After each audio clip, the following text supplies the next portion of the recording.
Speaking of stories, what do you guys say we jump into some Dungeons and Dragons? Yeah. I would like that.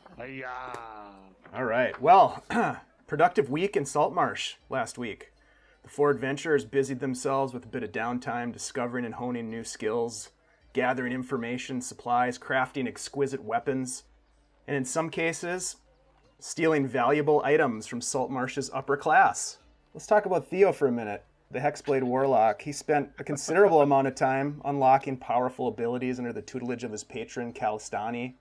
In doing so, he learned the secrets of teleportation and techniques for inflicting immense radiant damage on the battlefield. With a productive visit to the Temple of Procan and a sizable donation to the temple's coffers, he earned the favor of a traveling cleric who unburdened him of his unlucky curse. Then there's Rhunar, the champion of Saltmarsh, who sought out his old friend Will Stoutly for a bit of advanced training, honing his strength and agility. Rhunar ran the Stoutly Gauntlet, a Greyhawkian combination of CrossFit Games meets Keeland Ninja Warrior. After leveling up his physical prowess, Deg trained two of his crew members in the use of light crossbows as preparation for future combat. Deg worked with first mate Fritz and that other fucking guy, a man who had just recently proved his mettle in battle. And under Runar's direction, the two learned quickly and gained proficiency with light crossbows. Back to Byron, the one from Gradzul. He had a busy week. In only 7 days, Hern celebrated the triumph of his crew's battle against Scaran Wave Chasers conspirators by taking that other fucking guy and Kyle to the snapping line for a few flagons. He met with his confidential contact out near Crabber's Cove and obtained intel on a few marks that looked ripe for the pickin'. Later that week, Byron took Korga and Tamis out to the west side and had them create a distraction while he broke into Bifrin Milt's estate and robberied a golden merfolk conch shell. He topped off the week by honoring his fallen crew member, Leo Coast, who died defending the good buddy from Wave Chaser and his thugs. Funeral was held, and Byron gave a moving speech in remembrance as they lowered Coast's body into the Azure Sea and shot a bunch of flaming arrows at it. And what of Irin Coalbiter? Irin Coalbiter. Well, as you might expect, he did some really cool monk shit. First off, he connected with a fellow dwarf named Clark, a fellow that he'd gone up against at the Saltmarsh Fight Club. They set out to train together and share moves out at the Hool Watch Tower. They squared off, battle raging, fighting back and forth. Round 1 going to Clark. Round 2, Irin jabbing Clark in the ribs, breaking them. A little bit of a resounding crunch. And with round 3, Irin went in for the suplex move, but Clark was just a little bit faster and delivered a massive headbutt to Irin's skull, winning round 3. The two dwarves, after their battle, met up with a friend of Clark's, a cleric, and the two practiced evasion skills. Later in the week, Irin paid a visit to the Dwarven Anvil, had a chat with Mafra and her son Safri, who have taken a liking to him over the last couple of weeks in Saltmarsh. And he worked the forge to produce 2 beautiful weapons of high-quality steel, a hand axe crafted in the shape of a raven's head, and a mace in the style of his deity, the Dwarven god of travelers, Muaman Duathal. With a productive week and downtime past, the party met on the deck of the ship, the Good Buddy, to discuss their next moves. A lot of discussion of hallucinations, tormenting obsessions with journals. What exactly happened on the Skull Dunes when Irin, Rhunar, and R.I.P. Farendir fell amongst the skeletons? Well, a decision was made to seek out the cleric that Irin and Theo had met during the week, a woman named Whimsy, and that's a name that Rhunar knows well. For Whimsy had fought with him to recover Dralian's mysterious box in the Emperor of Waves wreckage.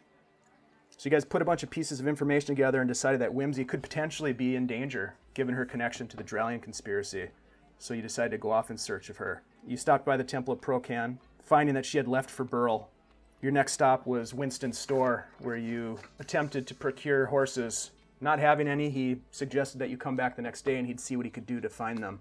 Before going in, Irin coincidentally had another hallucination, seeing his brother Kuda slipping into the shadows behind the store, Irin giving chase only to find nothing.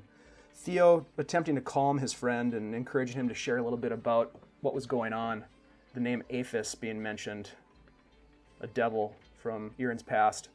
Well, the next morning, Byron led the crew in that funeral ceremony, and after that, the funeral completed, the party turns their sights north to Burle. The four of you on the deck of the Good Buddy, prepared to depart midday in Saltmarsh. What would you guys like to do? Theo is all about immediately getting horses and going. I don't know about anybody else. Yeah, I'm ready to go. Let's just make sure the ship knows I mean, we're out in the harbor now, right? Or have we done Yes, that yet? you did that towards the end of the last session. You had decided to move. You paid your docking fees, and you anchored the ship off the coastline. And we did the funeral for Theo, right? Yeah, that basically. The Theo is dead. Long live Yep. Theo. We have killed Theo. Yep. No, you did the funeral for Leo Coast. That happened this morning. Leo Coast. Yep. Sorry. Yep. Leo and Theo. Leo and Theo. Yeah. I got 'em mixed. But no, the funeral for Leo Coast was this morning, and so now it's like midday. All right. Yeah. Are you guys ready to go? Let's do it. All right, let's go find these Most horses. definitely. All right, so you make your way into town, and you head to Winston's store. I'm assuming. Follow up on the horses. So yes, we go to the store to Yeah. get the horses. Okay. Yeah. Yeah, as you walk up, there are 4 horses tethered to the fence post. And you see Winston, he's anticipating your arrival. He walks down the steps of the porch of his shop. Well, gentlemen, I have good news. Check it out. He kind of raises his hand and gestures to these horses. Now, the horses, they don't look like anything special. They certainly don't look like the quality of horse you might find in, say, the Keeland Army or anything like that. But they're riding cavalry horses. Yeah, they're not cavalry horses. They look like they were maybe scrounged from a couple of local farmsteads in the area. But they seem like they might do the trick. And he says, I got a great deal for you, boys. Yeah, it's only 35 gold pieces per horse. Includes the bit, the bridle, and the saddles. 35. Great, wonderful. Theo just hands him 35 gold and gets on a horse. Yeah. I'll do it as well. Did not find a dwarf-sized saddle, sir. I apologize for that. I'll attempt to get on one of the horses that they've already gone on to avoid paying 35 gold. All right. Like, be Irin, I piggyback. like you, but I don't like you that much. Come on, Theo, just scoot forward just a little bit more. Gonna may slow us down if you're riding on the same horse as somebody else. What he said. I'll pay 35 gold too. All right. So with 35 gold paid, Winston hands the reins to each of you as you mount your horses, bids you farewell. Gentlemen, best of luck to you. Hope you find what you're looking for. Us too. Yeah. Theo says as if he's ever ridden a horse Giddy up. before. Winston, we say yeah. You don't say yeah. I like to say yeah from time to time. That's fair. That's fair. Well, good luck, fellas. And he turns and walks back into his shop. So, let's have everybody roll an animal handling check. Oh wow. Haven't done this yet. All right. Dave, can you roll mine for me? I'm having difficulty signing into roll 20 at the moment. Sure, let me bring up your character sheet here. Yeah. Suck it, Rhunar. I got the horse donkey mix. Oof, sorry, Byron. Byron's horse knows that he didn't want him and is pissed. His feelings are hurt. Irin and Theo, with a quick "yeah," they take off running, and Rhunar and Byron are kind of still. Their horses aren't moving yet, but you eventually give it a few more kicks to your heel, and eventually the horses take off running, trying to catch up with the other two. And you ride, through town, back through the downtown area, across the Shark Fin Bridge, and out of town. On the road to Burle. Now, the question I have for you guys is, are you riding at like a fast pace, a normal pace, or how fast are you traveling? Theo will definitely try and set a fast pace. I don't know what anyone else is going to try and do, though. So Theo just takes off like a bullet. I guess we all just try to keep up with Theo. I don't know. All right, so let's do this. Theo, since you're in the lead, why don't you roll a d20 for me? And then everybody roll a perception check with disadvantage.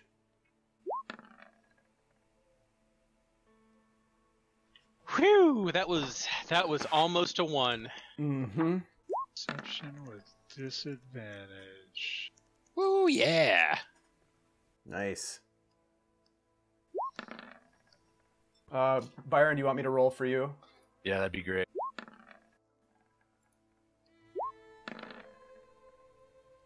Yes. It's bad. Oof, that is bad. Well, that's what happens when you're riding fast and you're not used to... How many of you have proficiency with animal handling or land vehicles? I got land vehicles. Okay. Oh yeah, I ain't got any. I'm proficient in leatherworkers tools. That gives me bonus on intimidation checks against horses. I'm gonna make an apron out of you. No, I don't have any of that. Okay. The things that you all notice are the rising, sloping hillside as you leave the coastline. It's been a while since you've headed this far inland before, and it's a relative grassland in this area, rolling hills, some small little farmsteads out in the distance. Very few paths that deviate from the main road. The main road appears to be very well traveled, although at this point you don't see any other travelers on the road. You see the forests in the distance. As you crest the hill, you can see off to the west the Hool Marshes, this expansive marshland that extends to the horizon as far as you can see. You remember being in that area when you were conducting the assault on the Sawajan fortress.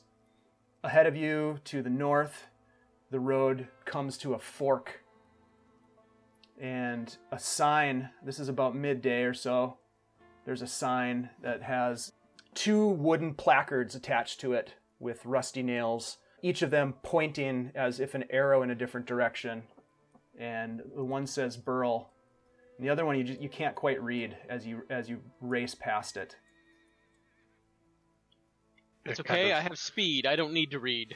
It kind of spins around the pole as we go by. Yeah, exactly. Tumbleweed blows across the path as you race through the grasslands towards Burle. And you don't have any major complications, although your horses are starting to grow weary because you've been riding them so hard. It is, getting towards the evening and you've been riding hard pretty much all afternoon. Maybe I'm more cautious, right, since I am inexperienced with horses. And whoever I'm next to, maybe it's Rhunar, and I yell over like, hey, maybe we should ease off. My horse doesn't look great. Yeah, mine's sweating. Theo, let's slow down a little. What? Hold on. Theo slows down.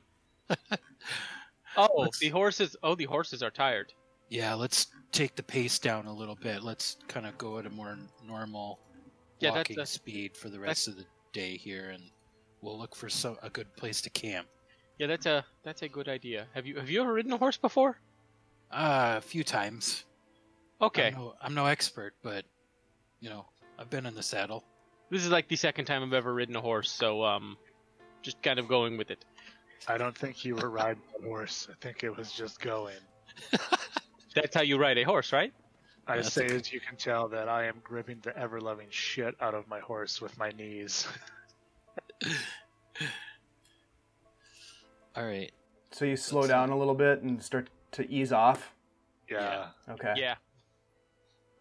Going at a more casual pace now. Okay. We fly casual. For the second half of your journey for this day, go ahead and roll a perception check, just a straight roll.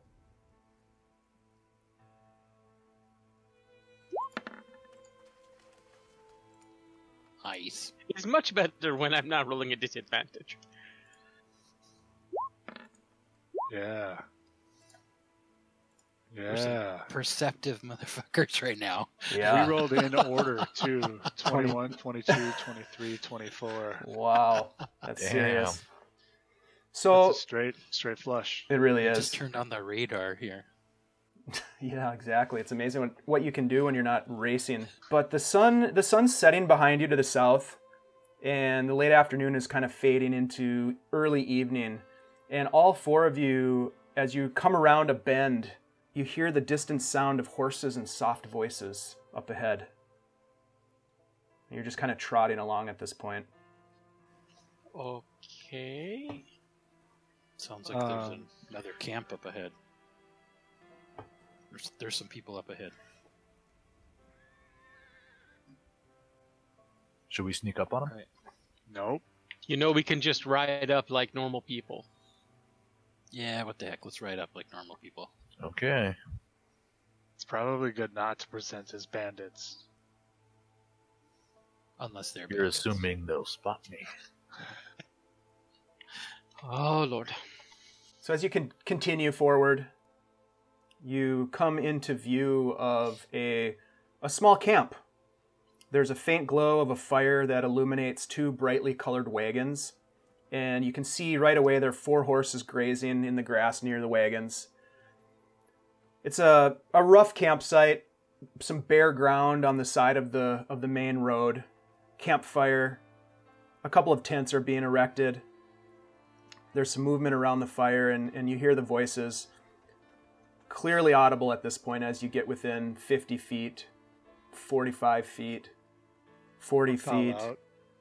And before you do, you do notice with your high perception rolls that they're speaking some foreign language that none of you are familiar with.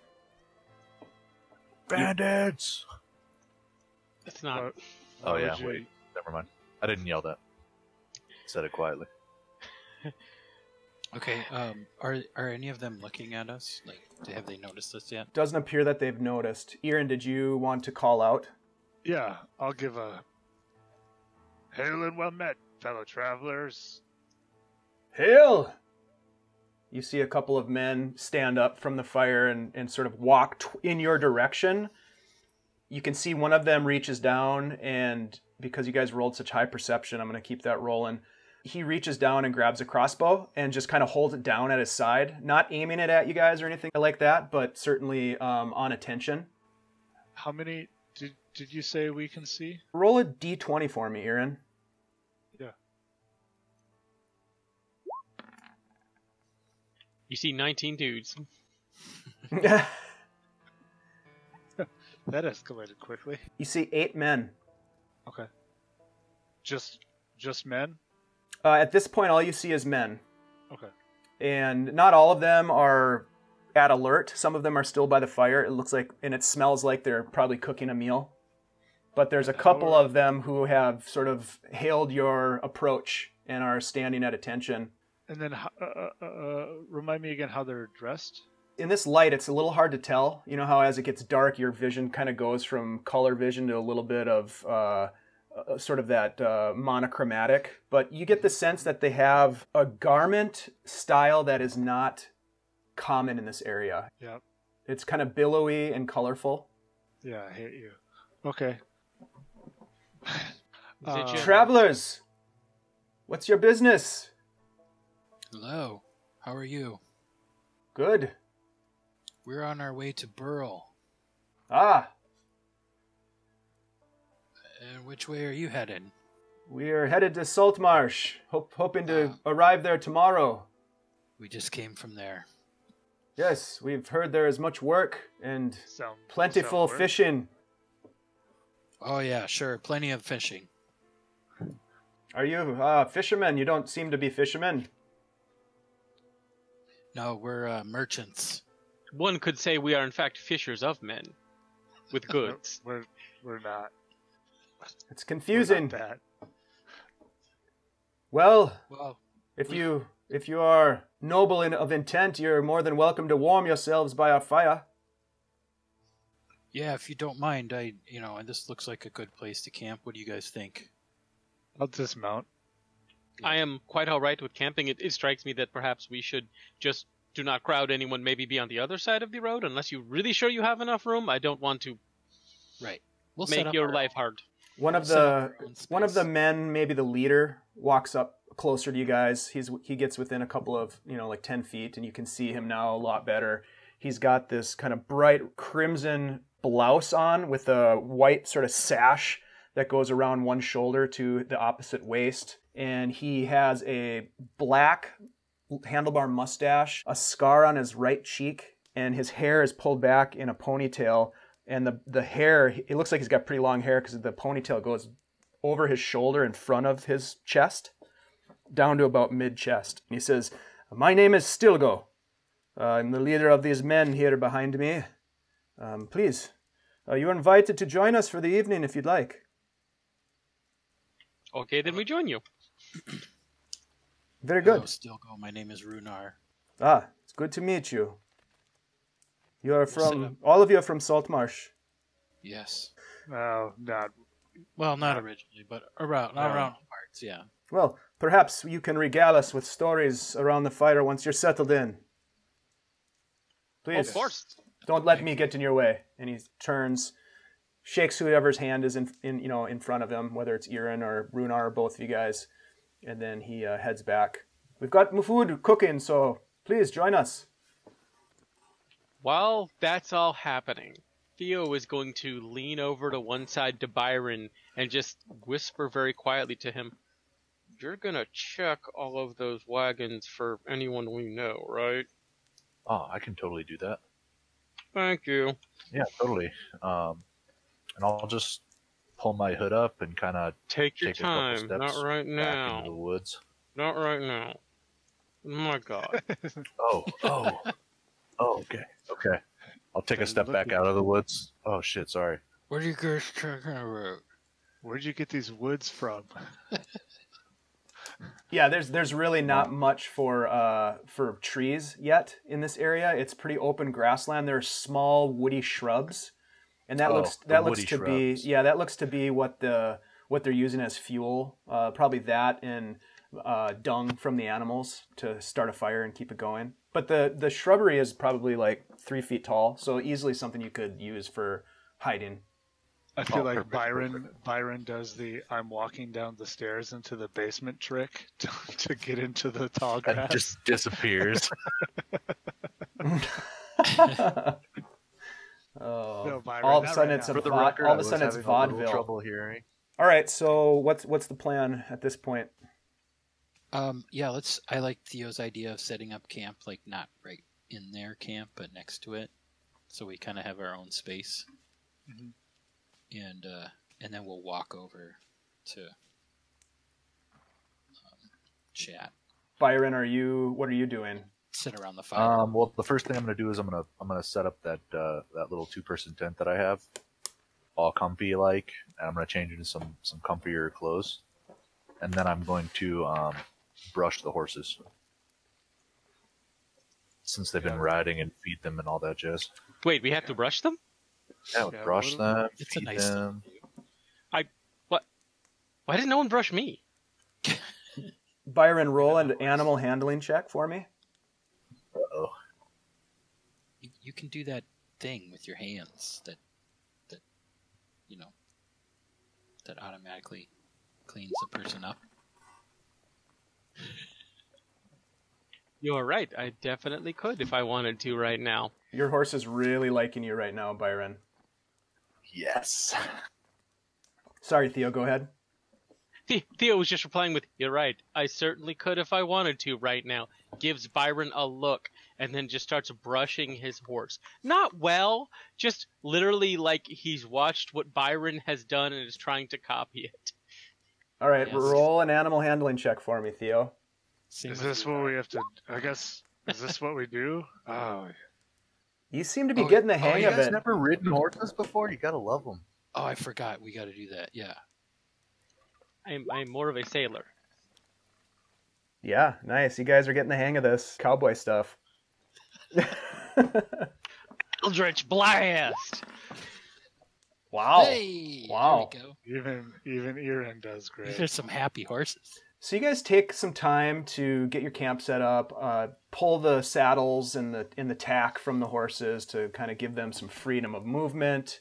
You brush them down, of course, clean them up a little bit. They're tired, but they are excited to munch on some of the grasses. You lash them to whatever's handy, probably a shrub, and get them situated. And with the rolls like that, yeah, you're pretty successful in taking care of your horses. Seems like they're happy. Nice. All right, so then you're going to head over to the camp. Yeah. Yeah. Okay, so the 3 or 4 of you head over there. What's Byron doing? I'll let you 3 head over, and I'll kind of like blend into the bushes and kind of sneak around the camp and kind of do a little observation of everything that's happening. Theo just literally tries to grab you as you go. It's like, when it's probably a better time to do that? In the middle of the night when everyone's asleep. I know, but like, trust me. Okay, I'm going to trust you. If you let me down, I will be sad. All right, I'm going to pull up the hood. Look at this face. Can this face... Do you want to see this face sad? And Theo literally points at his face and puts on a serious pout, which at Charisma 20 is powerful. You're right, I don't want to see you sad. Roll a persuasion check, Theo. Just for fun. That's persuasive. Yeah, that is. It is pretty persuasive. I'm feeling something, and then I make a stealth check. You flip on the hood. He is like the girlfriend I never wanted, who was also sneaky. And you disappear into the tall grass. And I'll whisper from my hiding spot, "See, it's fine." What was that? Oh God, if they are friendly, I am going to feel terrible. Okay, let's go be social. All right, so Theo, Irin, and Rhunar walk up, and as you approach, Stilgo, he stands from the fire and comes over and says, friends, come. Remind me your names. I'm sorry, I'm very bad with names. Very bad. I'm Rhunar. This is Theo, and this here is Irin. There were 4 of you before. Oh yeah, Byron. He's still he's managing our horses right now. He'll be along a little bit. He's apparently the only one that's ever ridden one before. Rhunar, roll a deception check with advantage. Okay. Shooting 15s. Yeah, he says, well, very good. It's important to care for the livestock, no doubt about it. Come now, help yourselves to this meal, he says. Isabella, please, some bowls for our friends here.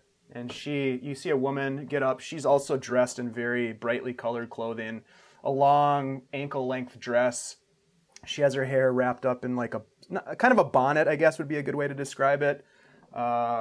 And she goes over to a smaller fire off from the main fire where it seems as though she's cooking something in an iron pot.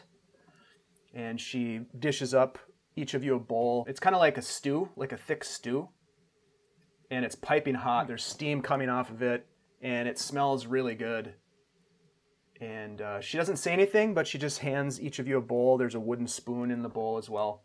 And he says, Isabella is our master chef, shall we say, and she can make a gourmet meal out of nothing. It's wonderful. Please, enjoy it.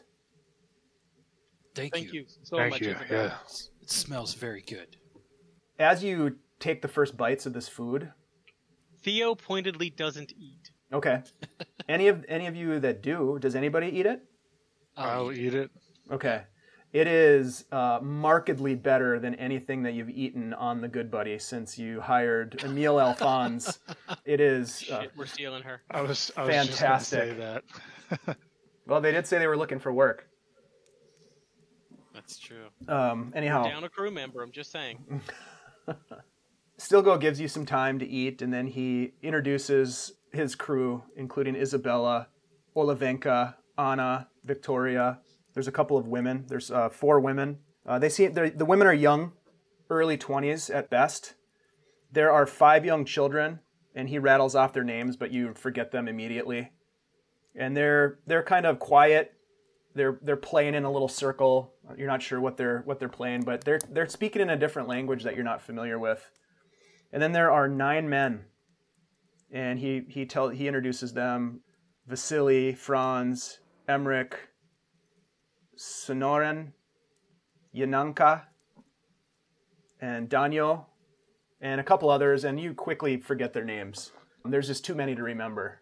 He says, "Tell me, Burle, we were just in Burle. It's not much of a destination type place.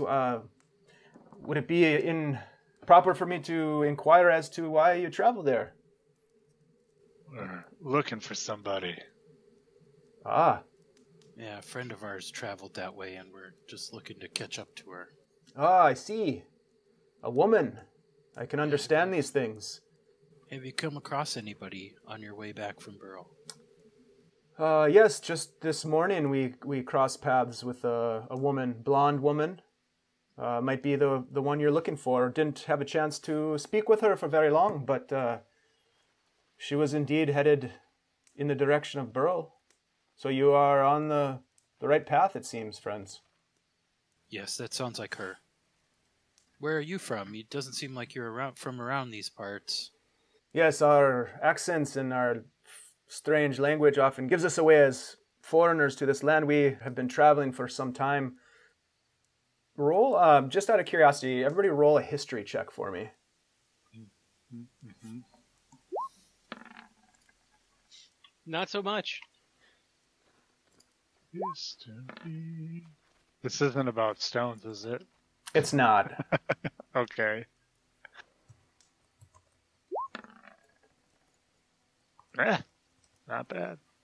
Yep, none of you recognize the language. Obviously, you don't understand the language because you don't have that proficiency, but you don't really pick up on the accent either. It seems like you've maybe never encountered these folks before.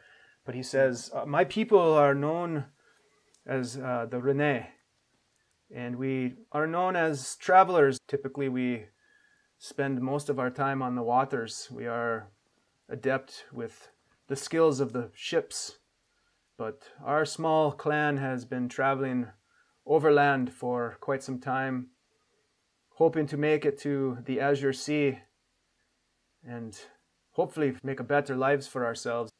It is hard for us to find a place that will welcome us. Unfortunately, it is our lot to travel and forever seek, if you will. Really quick, just to ask out loud, out of character, has Theo ever heard of these people? If they're sailor types and he was a sailor? I think that was the history check. Yeah, that was the history check. You have you're not familiar. You have ill reputations? Well, many people have perpetrated a stereotype, if you will, that we are thieves and not to be trusted, but indeed we are good people with big hearts. And I think they are just jealous of how good your stew is. that is possible. We do make very, very good stew. As I said, Isabella is a genius when it comes to the cooking. It is very good. Way better than our cook stew. Ah, well, it is a secret recipe that, well, if you play your cards right, perhaps Isabella will share her secret spices with you. You might want to try selling this in Saltmarsh. Oh? You would probably clean up, actually. Yeah, this is a lot better than a good portion of the food in Saltmarsh. I'll tell you that right now. Very Certainly interesting. better than claw wine. Claw wine, tell me of this. I'm not familiar. Well, imagine, if you will, for a moment, just let me paint you a picture of words. Imagine for a moment that you look at, you had seafood, you had crustaceans, you have lobster, you have perhaps the crawfish, you have the crab, and then you put all their claws in a vat to let them sit in the sun and then added water to get the taste. That is claw wine. I will let you draw your own conclusions. It doesn't take an insight check to see his face grimace as you describe this drink. It sounds terrible. I was going to say it tastes like if crustaceans wore socks, and then you put those socks in some wine. The concept of crustacean socks is a new nightmare that I never wanted to have. Thank you so much. That's it exactly, Irin. That's it. My goodness. It's an acquired taste. Well, perhaps Isabella will find work as a cook. I imagine there are restaurants and inns, taverns, places of gathering where food is served. There are some, yes. Interesting. Yes. Well, it is a beautiful night, is it not? I'll look around. Is it? Yes. Is it actually a nice night? It's actually a nice night. So there's not a cloud in the sky. The stars, as you look up, are popping out. At this point, it's fully dark. The sun has gone well below the horizon. And you see the gray Hawkian constellations above you. Roll a nature check. Should I roll it? Yeah, if you want to look up at the stars. Oh, yeah, sure, I'll do that. That's basically, Irin was kind of looking around. You know, neither of you guys are astronomers, per se. But it's a beautiful night, and you can see what would be analogous to like the Milky Way, just this density of stars that wraps itself around the planet in this kind of thick ribbon. And it's absolutely beautiful. The moon is bright, not quite full, but bright. And there's a gentle breeze. It's a little bit warmer than it is on the coast. So you've felt a little bit of a temperature increase as you've traveled into a little bit higher elevation and farther away from Saltmarsh. So yeah, it is a nice night. Let's jump over to Byron for a moment. Byron, what are you up to? All right, so about how much time has passed? We can kind of move back in time a little bit because things happen sort of at the same time. But you know, the rest of your team is eating right now, having their meal and having a conversation with Stilgo and whoever else is sitting around the fire. So pretty much the moment I whisper, "Trust me," Byron's gonna have basically gone flat to the ground. Or not flat to the ground, but like low to the ground. Like maybe even the fingertips just barely touching the ground. And I'm going to be moving super slow, super low, as silently as possible. I want nothing to catch me. And I'm going to be going directly towards any wagons, livestock, anything they might have secured. And I'm going to just be basically looking for like what kinds of weapons are they carrying. How many of them are armed? What kinds of cargo are they carrying? But I'm not going to take anything. And it's just going to be me and my shield. I'm going to keep my weapon sheathed so that if they think I'm snooping, I can just be like, oh, no. I'm just taking a perimeter check. But I don't think anyone will see me. Okay. First of all, roll a stealth check for me.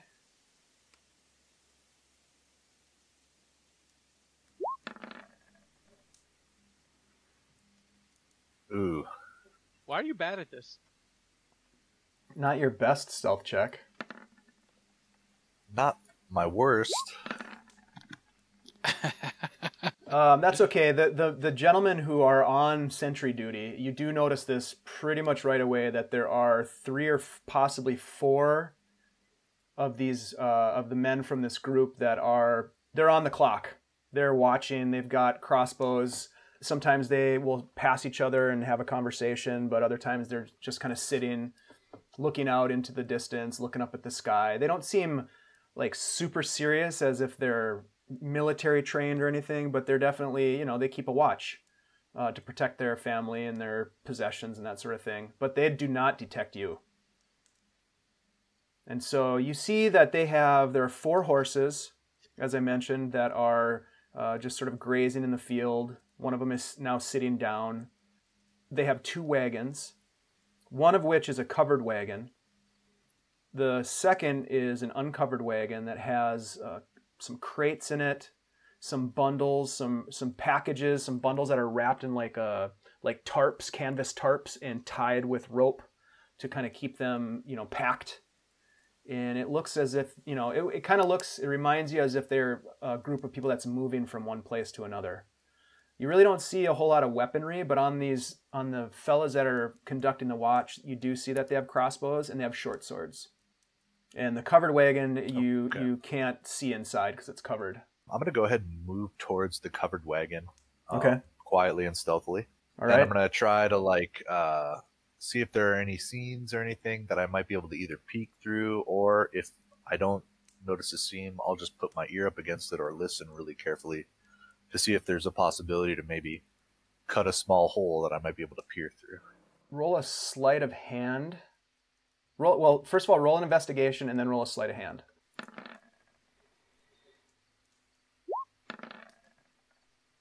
Nice. Very nice. Woo! Wow, 30. Much better. Whew. Hell yeah. That's pretty impressive. All right, so you creep up. Your stealth is not your best that you've had in the past, but you get close to the covered wagon and you quickly find a spot where it's basically like stretched. So it's this canvas, a reddish auburn sort of colored, natural tanned canvas that's stretched across a frame that's set up on top of essentially a flatbed trailer. On one end, the end that would be closest to, say, the horses, it has a flap of canvas that's tied down really taut, and fastened with these little loops that stretch onto these hooks. On the other side, the part that faces away from the horse is the back end, if you will. It's just draped down. There's just a sort of like a tent curtains that just kind of drape down. And it seems open. You know, as the light wind blows, you can see it sort of billow a little bit and move. Finding a spot where you can sort of peer in, you lift ever so gently and look inside, and you see some movement. You can just barely make out a figure inside the tent. Give me a perception check. You don't get the sense that this individual has noticed your snooping yet. And I will say that I, for the record, I did mention having my shield out, right? You did. So yeah, you'll have advantage on that roll. Thank God. Which helps a lot. You look closer and you hear this. You hear a little bit of flatulence, and you see some shuffling as you're watching. You're trying to make out like who. It's obviously a person. You see her turn towards you in your direction,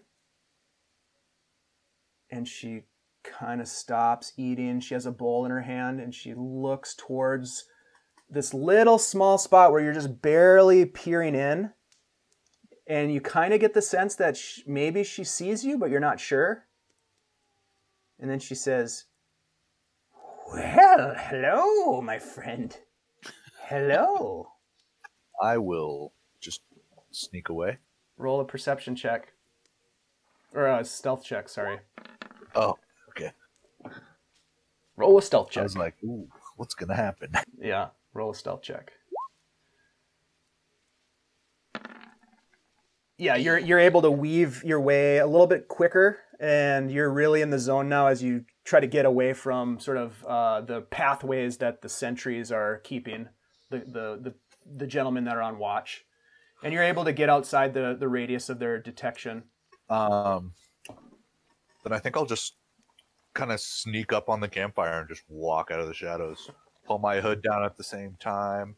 Reach for some food. Ah, there you are. Please, join us. Byron, come eat. The food is really good. Really?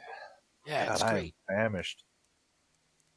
Ah, here you go. And this guy who you recognize as their leader comes over and hands you a bowl and says, enjoy this. You've been busy. Thank you, thank you. So at this point, a couple of things happen. The children start to grow tired and are starting to kind of fall asleep. Their mothers are sort of coddling them a little bit. A couple of the men bust out with some lutes and they start strumming, and they're starting to get a little bit of music going around the campfire, and it's pretty good. You could tell that they're talented in terms of their ability to play and sing, and they start singing these songs that are in a different language that you don't understand, and it's pretty enjoyable. You have full bellies, the stars are above you, and for the most part, these strangers who have welcomed you into their camp are sort of busy entertaining themselves, and the four of you are sitting off to the side, having finished your meals. Well, Theo you is guys think just. we should hit the road at night? I don't think the horses will like it. Yeah, that's true. I don't see a reason to do that right now. I mean, did you see anything? I mean, it just seems like a group of people moving around. Right. Yeah, I haven't gotten any kind of bad vibes from them or anything. No. I mean, they have some stuff that's like bundled up that I didn't look at, but there's a lady in the covered wagon, probably doesn't want to move on foot. She might have seen me, but I got out of there, so. That is good to know. I am bushed. So Theo is just going to kind of set his bowl down and say, I'm going to just go ahead and set my temp up and just kind of get ready for bed. I'll see you boys when it's your time. And Theo just heads back over to the other campsite and, make sure that there's a fire set up and all that. Okay, roll a survival check, Theo. You don't survive the night. Oh, you're Theo is dead. It takes you a while to get a fire started, but you're able eventually to get it started. You're glad nobody's watching from your crew because it's a little embarrassing. I'm sure he cheats by using prestidigitation. It's like, screw it. We come back. Byron's tent is burned down. Oh no! Am I the Hammond of the group? No, I need to sleep in the tent. I can't sleep on the ground. That's right. You're Hammond. I think Rhunar Clarkson? I think that makes Irin May. God damn it. I'll take it. I like James May. So the rest of you are still over at the campsite with the travelers? Yeah, I think I'll probably hang out with them at least a bit longer. I don't know, swap stories. Yeah, I'll hang out. Yeah, I'll listen for that. Yeah. Do you have a story in particular that you want to share with them? Yes, Fight Club. Okay. Fight Club. So I'll tell them about the time Rhunar fought in Fight Club. You're going to relate the whole Fight Club scenario with Rhunar winning the championship steals match? Oh, yeah. And it's going to be... Yeah. And I'm going to embellish a little bit. Yeah. And then I'm also going to mention, like, when they get to Saltmarsh, they should mention Rhunar. I'm just gonna gaze stoically into the fire. Byron, roll a performance check for me. Yeah, these guys are into it. They're listening. The children and the women have sort of left and gone off to sleep, but the men stay up and they start passing around wineskins, and they're listening to the story and they're cheering, and you can tell they're totally into it. And one of them is like, "Where did you learn to fight, Master Rhunar? Your skills as a warrior." I used to be a Marine. Oh. In the Kaeland Empire. They kind of look at each other and nod. I've picked up a few things since then. Indeed. Yeah, Not like Irin picked up that door in the Sahawijin fortress. Yeah, that was a good time. Oh my gosh, it was a good time. And then I'll start going into detail, and I'll tell them the whole entire Sahajuin fortress siege, specifically the Irin ripping the door off of a fortress and throwing it. I did do that. Awesome. Yeah, these guys they're eating it up, and they just keep drinking, and you can tell they're getting a little loopy, and then you'll end a story and they'll start singing and kind of a little bit of dancing, maybe even. It seems pretty festive. And this potentially goes on into the wee hours of the night. As long as you want to stay there, these guys are up. All right. Well. Yeah, I'm probably not going to stay up super late. Yeah. I'm going to stay up super late. All right. So eventually, Rhunar and Irin, you guys make your way back to your own camp. Yeah. Yep. And Theo is tossing and turning a little bit. It seems like he laid his bedroll down on maybe a spot where there's a couple of rocks. Okay. Well, you're back. So who's doing what watch? Yeah, let's set a watch. I can take first watch if you like. Byron's still out there partying. I don't know what he's up to. Byroning? That's fair. I can take first watch if you guys want. I'll take second watch. All right. Guess that means I've got morning watch. Okay. Theo moves his bedroll a little bit. Okay, fire's going. It's beautiful. Took no effort. Talk to you soon. All right, Byron. The revelry continues, and these guys are really taking a liking to you at this point. They pass you the wineskin repeatedly, and... Oh, I will never drink from it. I will maybe pour a little bit out over my shoulder sneakily, like so they don't notice I'm not drinking it. And I'm gonna act like I'm getting drunker and drunker.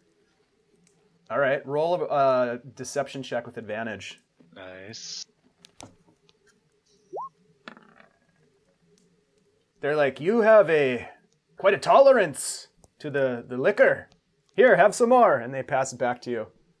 I will sneakily dump a little bit out. So this goes on for a while, and eventually the music ends. You can tell these guys are pretty lit up. One by one, they sort of stumble off, and there's just you and one guy left at the fire, and you look over at him, and his eyes are closed, and you just hear... I'll bump him awake, and I'll be like, "You should get to bed, dude." Yeah. All right, then. Maybe I'll help him. I'll help him get where he's going. Thank you. Over there. Thank you. Where? Right there. He points over to a group of people that are sleeping on pads, and there's one empty pad. All right, I'll help him to his pad. And as you do, roll a perception check. Nice. You look over your shoulder as you lay this guy down and tuck him in as best as you want to. You look over your shoulder and you can see that there are two of the other men who haven't been partaking in the festivities that are still watching over things. And they kind of nod at you. And one of them says, "Have a good night, friend. You as well. Don't hesitate to holler if there's anything that you need in the night." Oh, don't worry. I won't worry. We probably have our own watch set up, and those guys they're something else. I wouldn't mess with them. If Very I was good. a bad guy hiding in the woods. We should all be very safe then. Yes, indeed. Have a wonderful evening, friend. You too. And I will make it look like I'm walking back to camp, but then I'll kind of stealth, and I'll sneak towards the covered one that's like tightly packed. So Okay. I'm gonna like go over to those crates, and I'm gonna like sneakily open them and check the bound up stuff. All right, roll a stealth check for me. I would obviously pull the hood up Yeah. for the record. Yeah. For this. Wow. That'll do. Yeah. Yep. Nice. So you approach at the exact right path in the right time to where you're not going to have any sort of problems with the watch, and they would have a really hard time seeing you at this point, even if they were standing right next to you, because of this amazing cloak that you have that just grants you this ability. But yeah, so you start working the knots out of these bundles and unwrapping some of the packaging and looking inside the crates. Inside the crates, you see mostly food items in jars. They have a bunch of jarred food, it looks like. You pull one out and hold it up, and there's a liquid in there, and it looks like some sort of a vegetable or something. There are some dried goods that look like cooking supplies. The bundles that are tied up and wrapped tightly are mostly clothing, blankets. They look to be in a similar style as these people's clothing, almost as though perhaps you get the sense that perhaps they made these garments and these blankets and textiles. You get the sense that they are merchants as well, to some extent, and that they potentially are craftsmen and craftswomen. Do I notice anything of exceptional value, or does anything stand out? The craftsmanship of the textiles is pretty good, but in terms of something that that catches your eye in terms of a high gold value, no. Okay. I'm gonna pack it all back up. I'll just leave 5 gold in there with it. Aww. Just to mess. Wow. Just good fortune for them. Yeah, Tuck right. it into a jacket pocket. Because they're not bad guys. I finally feel like they're not bad guys, and I'm gonna walk back to camp. like feeling content and at ease. I'm really proud of you, Byron. I've got like a tear. I've got a tear running down my cheek right now. No, that was great. Yeah, so I mean, you get back to camp and you see that I think is it Irin is taking the first watch, or not Irin? Rhunar is taking the first watch. Yeah. So you come back to and Rhunar is sitting up by a small fire. I'll walk up to him and be like, you should probably get a little sleep. I'll cover watch for another couple hours. Right. Yeah. No, I think you'll take the morning watch, buddy. No, I got this, dude. I mean, I haven't had anything to drink, and I'll prove my soberness to him. How? I'll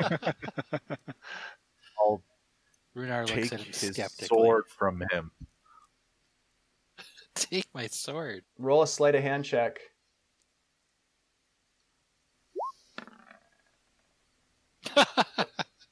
That's pretty good. Yeah, we'll give you a chance though. Roll a. All right. Dexterity save? I was gonna say athletics. All right. Ooh. Yeah, he grabs it. He grabs the sword right out of your sheath. Son of a bitch.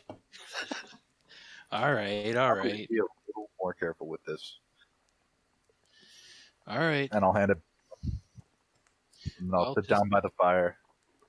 Well, just make sure you wake up Irin when when your watch is done. Oh, totally. Okay, I'll crawl into my bedroll. Okay, so with the night having gotten dark, stars above, small fire crackling a little bit at your heels, Byron, you take up the watch. Go ahead and roll a perception check for me. Someone is going through your luggage. Still with advantage? Shield. Well, if you have your shield out, I guess, yeah.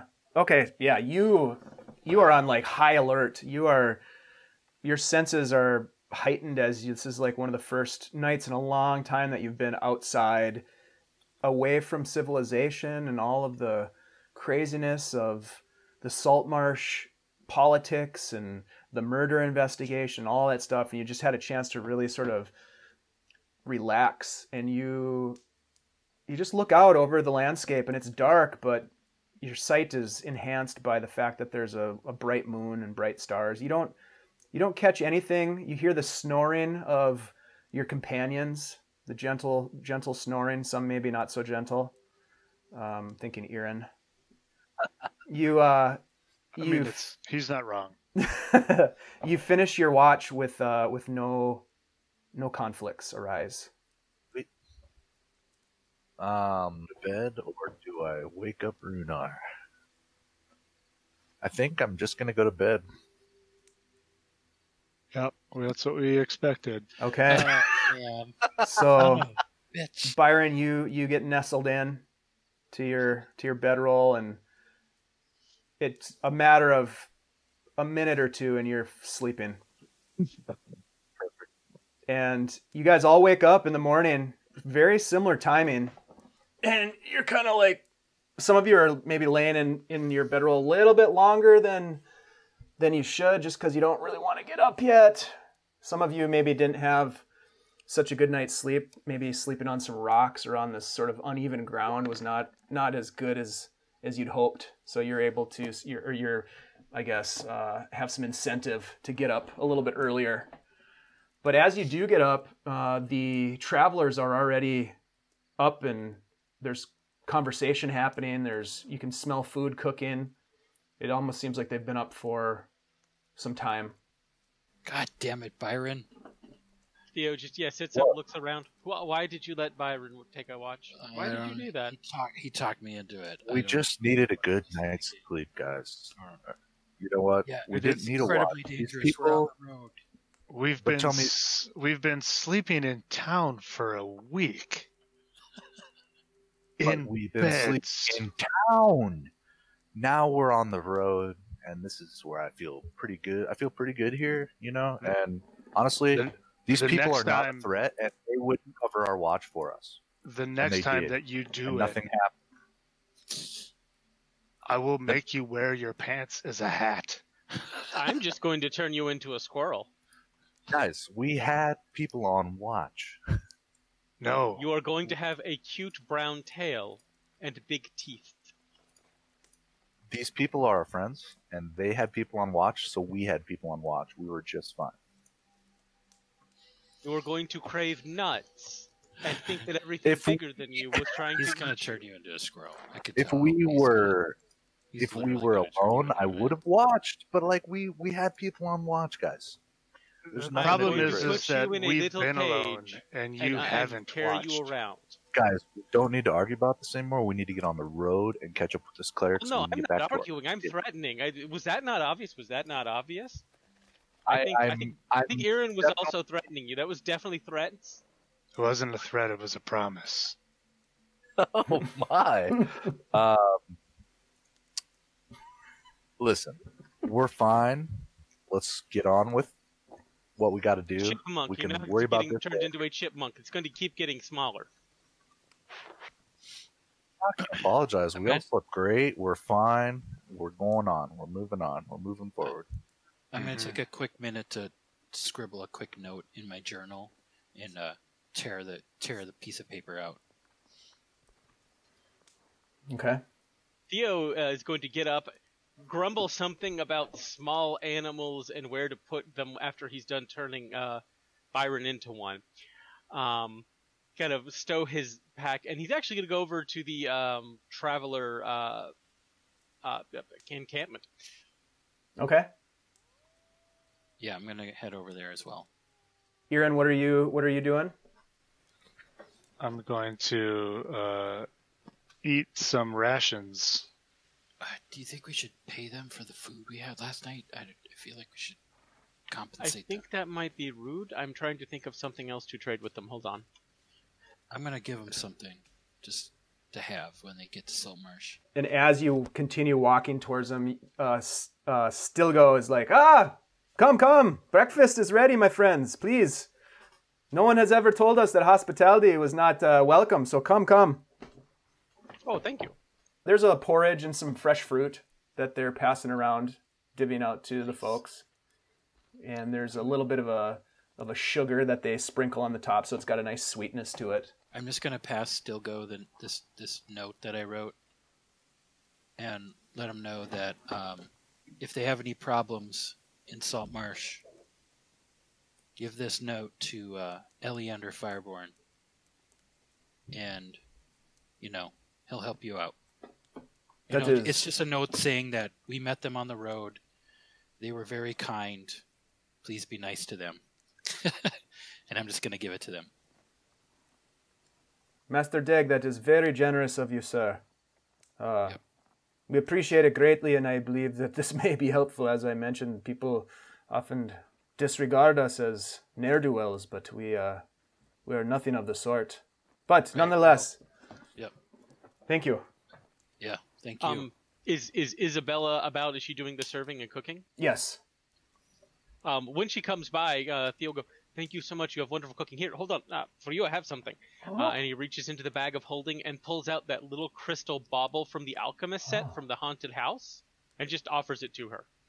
That is very kind of you. Thank you very much. I'm very happy that you enjoyed the meals. And this is very beautiful. Thank you. You're very welcome. I have nothing to do with it. I hope you will find a better use for it. Oh, peculiar. Thank you. She kind of walks away and she's examining it in her hands as she does. And Stilgo comes back in a little bit to you, Rhunar, and says, the old woman that we have in the cart has requested an audience of your hooded friend. Byron? Yes, that's the one. Oh, all right. If he's interested, she would very much like to speak with him. I'm certain he will be. I will go get him. And Theo heads back, the 10 feet to the other camp. Hey, Byron. I'm just gonna shrug and I'll keep be eating at my the porridge. horses. I'll be like getting the horses ready. Hey, Byron, I have really wonderful news for you. You ready for the news? You're gonna hit me, aren't you? No, I would never strike you, my friend. There are other You turn terrible, into a hamster. horrible things I could do to you that I'm considering, but I would never strike you because you are my If you ever friend. tried to do any of those things to me, I would do things to you. Ooh, now And we're then just flirting. And then I won't smile. I'll like give him the death glare. Theo just laughs, pats his cheek. So the nice old lady wants to talk to you. Oh yeah, okay. I don't know how that's going to go. Hopefully, it's a good thing. Just remember, you don't want to offend the people or the customs. Don't even worry, and I'll just walk off. That man don't is even going worry. to have a quickie with an old lady, and it's going to be terrible. Theo I'll just pop in on shakes the his lady. head. I know exactly what's at, so I won't even like bother to check in with anyone. I'll just walk over towards her. As you approach, you hear a voice. Please come in. Oh yeah, of course. I'll just pull the flap aside, jump in like I already know where everything is. As you enter, it's shielded from the morning sun, so it's a little dark. It has sort of this strange odor of just like old woman and a little bit of mildew maybe. It's very well organized. She has her space pretty organized. You look at her and she has this like a bandana wrapped around her head, tied in the back, sort of the same reddish and green colored styled clothing that the rest of these people have. Much older than any of the other people that you've seen. She has deep creases in her face. She has, you can see that she's got little whiskers sticking out of her chin and around her upper lip. And her hair is this flash of almost silver that flows out of this bandana down her shoulders. And she's a little pear-shaped in terms of her physique. She's a bigger, older woman, and she's sitting on a sort of a pile of pillows and blankets around her. And she says, I am the one that they call Tula, and I saw you last night. You are a curious one. I mean, I didn't mean any harm. What is your name? I go by Byron Hern. Peculiar. And yours is Tula. Is that Yes, correct? yes, but most of the young ones call me the old woman. There are not many in our clan that have lived as old as I have. And I wouldn't have guessed that, and it surprises me. I am very curious, Byron. I see many things that others cannot see, and I have a sense that you and your companions have a role to play, an important role in the web of destiny. Tell me, what is it that you seek? Right now we're searching for a cleric named Whimsy. She's on this road on her way to Burle. But we're honestly, we're not sure. I'm not sure what we seek. That is an affliction of many, and not knowing what your place is in the world is problematic, but the weave will guide you in a direction if you are unclear for yourself. If you are open to it, you will find your way eventually. I have, as I said, the gift of sight. If that is something you are interested in, I might be able to help you discern what your path may be. I'm going to make an insight check to see if this lady seems trustworthy or if I'm being swindled. Sure. Roll insight. She seems very confident and forthright. Tell me my destiny, Tula. Well, please, sit, come closer. I'll scoot closer. You scoot up a little bit so you're fairly close to her, and she reaches out her wrinkled, leathery hands. And as she does, you look down at them. She's kind of gesturing towards you to place your hands in hers, and she's got, calluses and cracked skin. Her nails are jagged, some of them long, some of them broken and short, and thick veins on these very narrow wrists. And, she just has these really sort of emaciated looking hands, and you see a little bit of her forearm is the same. She's an old woman, and she says, "Place your hands in mine, Byron."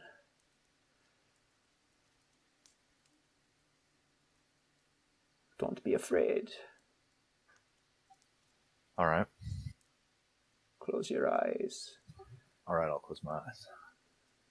She starts not chanting, but you can hear her just speaking in a different language. And you also feel a sensation of warmth coming from her hands. And your mind starts to race a little bit, and you're having a little bit of a hard time concentrating. It's almost as if you get the sense that you're floating through like the wind. Mm-hmm. And she's talking in this unintelligible language. And all of a sudden you hear her voice, and she says, "You will find an ancient evil that rests below the ground. This is your destiny to fight or falter. You, Byron, must take care, or you may serve it willingly. But you may also persevere, and your heroic deeds will be sung on the lips of bards for decades to come." And then she kind of drops her hands out away from you, and you open your eyes and you look at her, and she has her eyes closed, and then she opens her eyes. And she kind of looks around like she's in a little bit of a daze. And then she looks at you, and she kind of squints and looks into as if she's kind of looking through you, through your eyes, into like something inside. She says, I hope that was somewhat helpful. Sometimes these things make sense, and other times they do not. But in time, you will see that the weave has a plan. Yes, it sure does. And then all of a sudden you just hear and she kind of shifts her weight a little bit, and she says, "I wish you the best of luck in your travels, Byron Hern." Let me just say, Tula,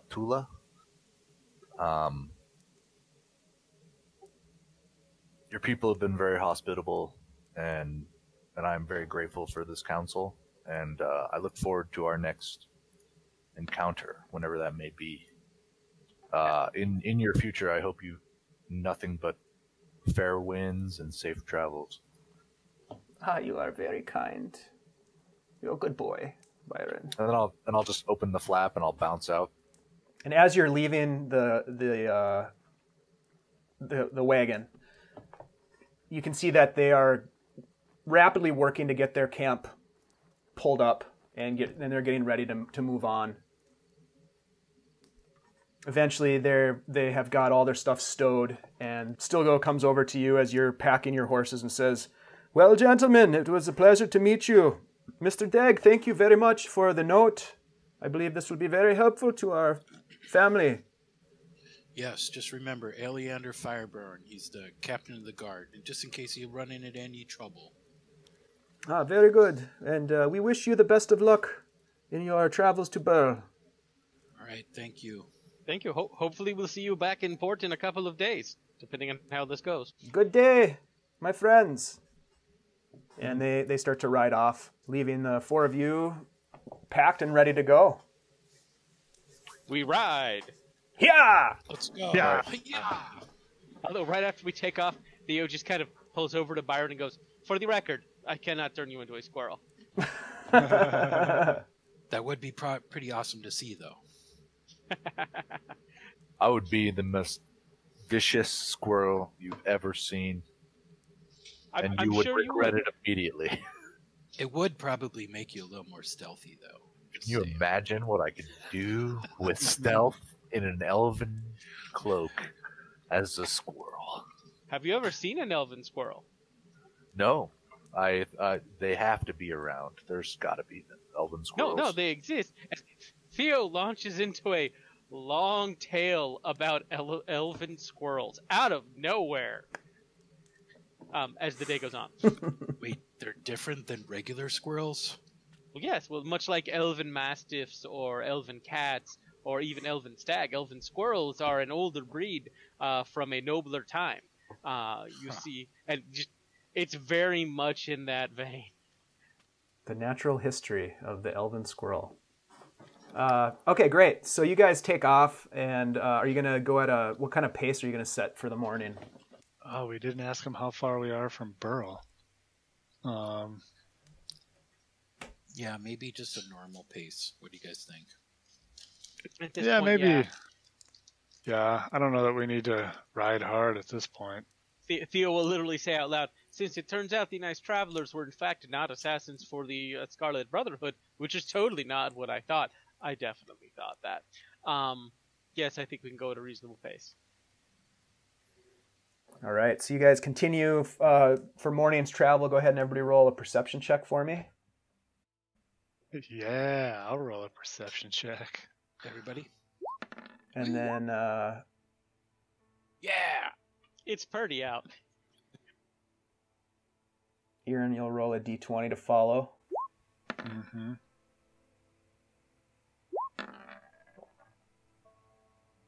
You start to drop down, so you kind of crested a relatively high plains area, still in the grassy part of the landscape, but dropping down and looking in the distance to the north, you can see a thick forest to the north and west, but then also an even larger, almost a sea or an ocean of trees to the northeast.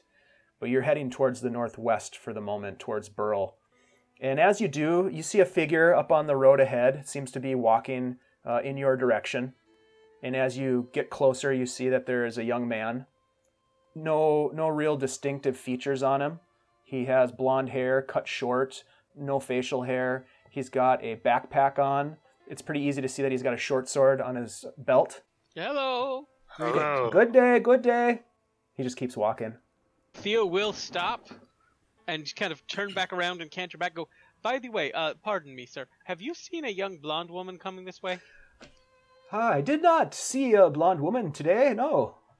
Did you see one yesterday? No. In fact, I can't remember the last time I saw a blonde woman. Interesting. Have you come from Burle? I have. Are you headed that way? Yeah. Perhaps to help with the problem. What's the problem? Bit of an undead problem in Burle. Something sinister happening in the Dreadwood. You seem like hardy adventurers. I guess I made the assumption that perhaps you were headed there to seek fame and fortune and glory of the battle. No, but we already dealt with sinister secrets in Saltmarsh. # insert name of episode. Who are you, by the way? I'm Theo. Oh, hello. My name is Leon. Where are you heading, Leon? I'm headed to Saltmarsh. Why are you going to Saltmarsh? I hear there is much employment. I am terrified if Burle is less busy than that. Good luck, my friend. And Theo just kind of turns around and goes back to the group. So, I didn't see her on the road, but the undead are still there, so, here's hoping, eh? Yeah. Well, there's a chance she might have seen him coming and not wanted the confrontation. Can I approximate, like, how far we are from Burle? Roll a perception check for me. Right. Nice. You, looking out, you kind of stop your horse for a minute, and you squint, and you look in the distance, and you can just make out, like, maybe a little wisp of smoke in the distance. So you think that might be Burle. Maybe half a day's ride. I'm just going to kind of make a mental note of the area that we're in, just in case, like, we get to town and we can't find her. Maybe we come back to this area to try to look for her. Okay. with that perception roll, you can sort of take note of the topography along with some vegetative features that might give you a chance to find the spot again. Absolutely. Okay. Yeah. You guys All right, continue on. Let's keep going. Yep. Okay. So you ride through the rest of the day and make your way closer and closer to Burle. As you come over the ridgeline, you see a farmhouse, the first of the settlements that you would start to meet as you enter into this greater area of Burle. Of course, Burle being a center township, and then these small farmsteads surrounding it. And you just come into sort of the first settlement, and as you do, you hear a scream, and you hear swords clashing, Oh, I know that. and you song. hear moaning. Whoa. And we'll go ahead and take a break there. What?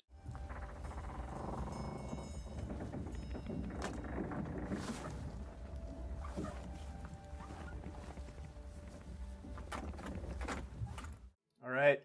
All right. Do it. All right, let's jump back into it.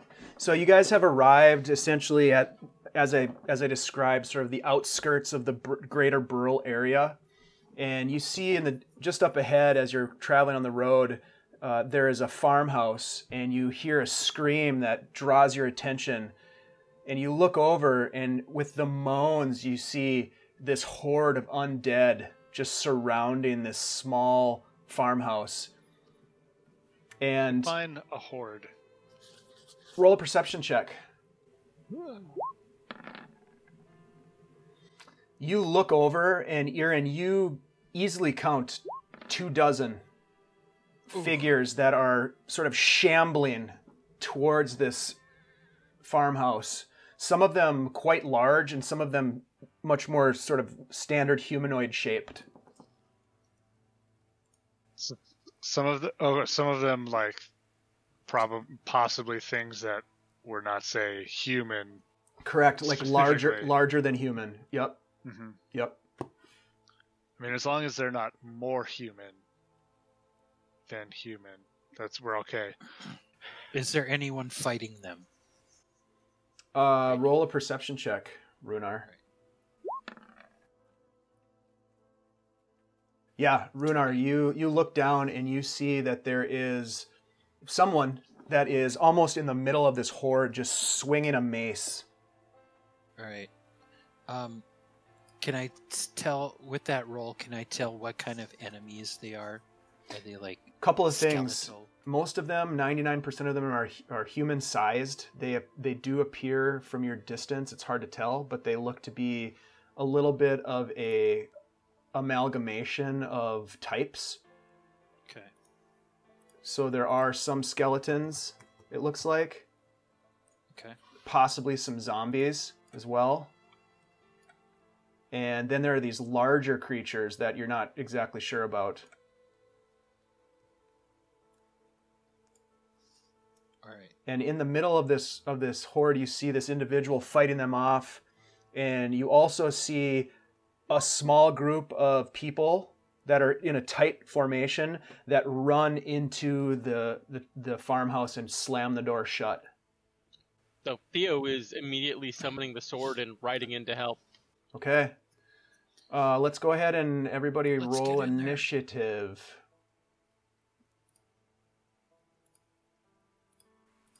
Okay. Welcome to Burle. Welcome to It's a Burle. great town. Burle. Theo has no regrets about suggesting this course of action. No regrets. No regrets whatsoever. Burle. Byron's defecating on himself. Those are some big horses. Yeah, you guys got Horses some. are technically large. You got some large horses. I'm not complaining. They make good food for the undead. Whoa. Wow. Okay. My 3 initiative is not going to help anyone. Oh, I suppose I should do that, shouldn't I? Okay, hold on. I mean, if you want to continue fighting evil today. You gotta wear pants. Initiative. The third one was on accident. Third Okay. one. Byron rolled many initiatives. Yeah, I get advantage. We'll go with the first one. That was pretty good. Not as good as mine, though. That shield gives you advantage on initiative too. Yeah, I'm pretty sure it's a Nice. shield. Let me check. I need to stop giving away magic items. My barbarian character has a spear that does that, and it's baller. Yep, it gives me advantage on perception and initiative. Nice. Whoa. Is that Whimsy just being, like, mauled? She definitely has got her hands full. So, you come over this hill. It'll take you around to get... So where you are on the map is not exactly where you are. It'll take you Okay. around to get there. So I'm assuming... Okay. I know Theo for sure took off. Rhunar, are you also going to follow him on the horseback? Yes. Okay. Yes. All right, so you continue riding. Next round, you'll be at where you are on the map. We've got these guys that are moving in. Byron, I assume you're also following suit? Yep, I'll follow, but I won't plan on like riding into the group. I'll have like when I enter where I'm at, I'll be heading straight west on the map. Okay, sounds good. Brings us to the individual that seems to be fighting. You haven't quite made out what this person looks like yet, but as clerics are wont to do when they're at a certain level, she's going to go ahead and use Turn Destroy Undead, Undead. and she's going to try to Oh. destroy as many of these guys as she can. So, you guys see this shockwave as you're riding as fast as you can, urging your horses towards this horde. You see this shockwave emanate from the center of the horde, and these zombies and skeletons just are obliterated, torn to shreds, starting with those that are right next to this individual that seems to be holding her own for the most part, at least for the moment. Nice. And you just see these guys just blown to pieces. Nice. Yeah, it's pretty sweet. Damn. 30-foot radius. That's no joke. Clerics are real good with undead. Yeah. Damn. Is this real life? What level is she? She's 5th. Oh Is this my real god. This is real Sorry, life. Byron. This is just fantasy. No, this is real, guys. There's There is a alternate universe where we're actually controlling what happens in a strange fantasy world. Nice. This is That all was getting a very little weird. helpful. All right, so she just blasts the shockwave that obliterates all of these creatures, and that is her action. It's good action. Yeah, it's not bad. Hell yeah. Wow. That brings us to skeletons. Let's see. Skellington. Ooh, there's some more over there, too. Wowzers. Okay. Okay, Irin. Both sides. I assume, Irin, you're riding this first round to get there? Yes, sir. Okay, brings us to any zombies that are still alive. Start over here. They're slow, they shamble. 20 feet of movement only.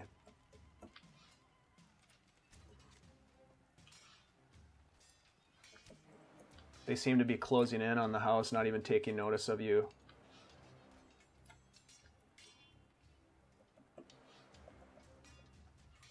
Okay, Theo, you are riding as well. Okay, now we're at the point at the top of the second round where all of you are where you are on the map.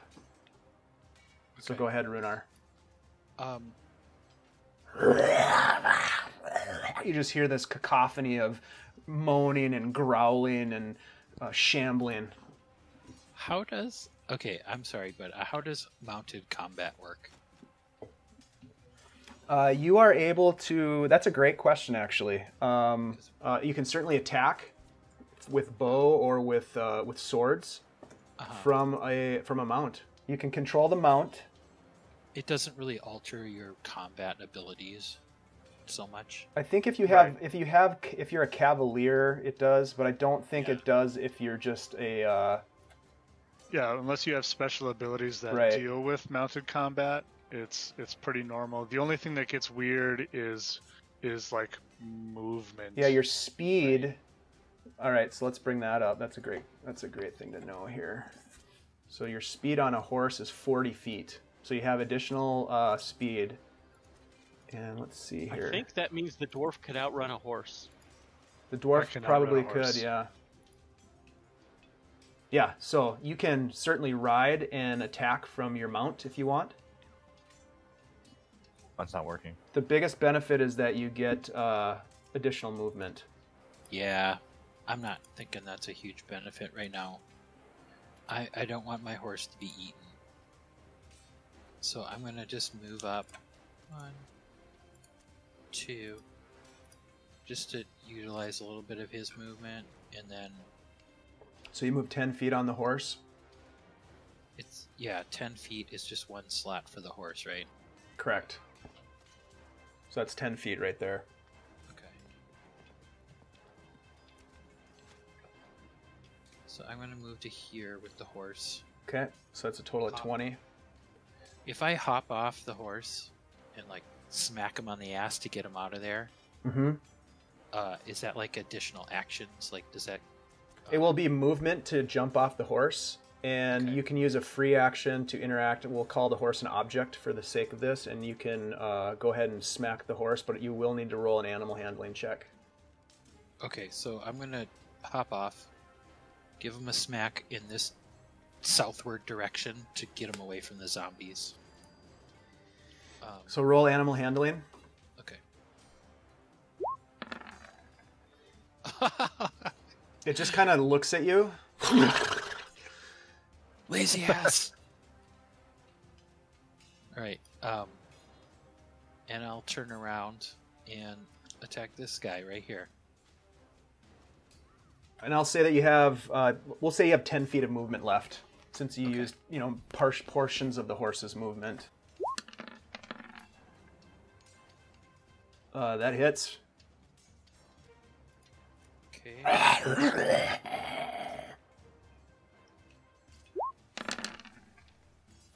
Second attack hits for another 8. Okay. And I'll use my extra attack. Hell yeah.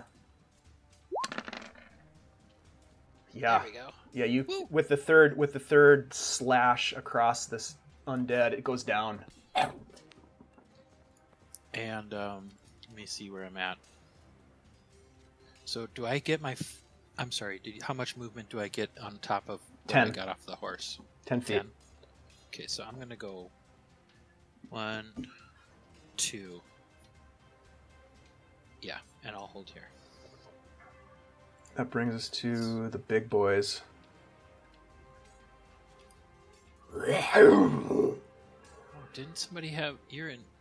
Didn't somebody have 24 initiative? Yeah, you did. Oh, I did. Byron isn't on the list. Yeah. Oh, it gave me my last roll. Yeah, Byron was really at 24. Sorry.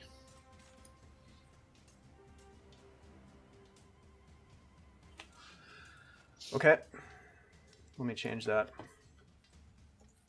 So Byron, go ahead. I would have just, as I pulled up and realized they're undead, I would have reared my horse, kind of, and, like, stayed on my horse, looked on and kind of like fear, then, boom, light bulb, reach into my tan bag of tricks, whip a furry ball at them. All right, roll a d8. Big D8. Come on.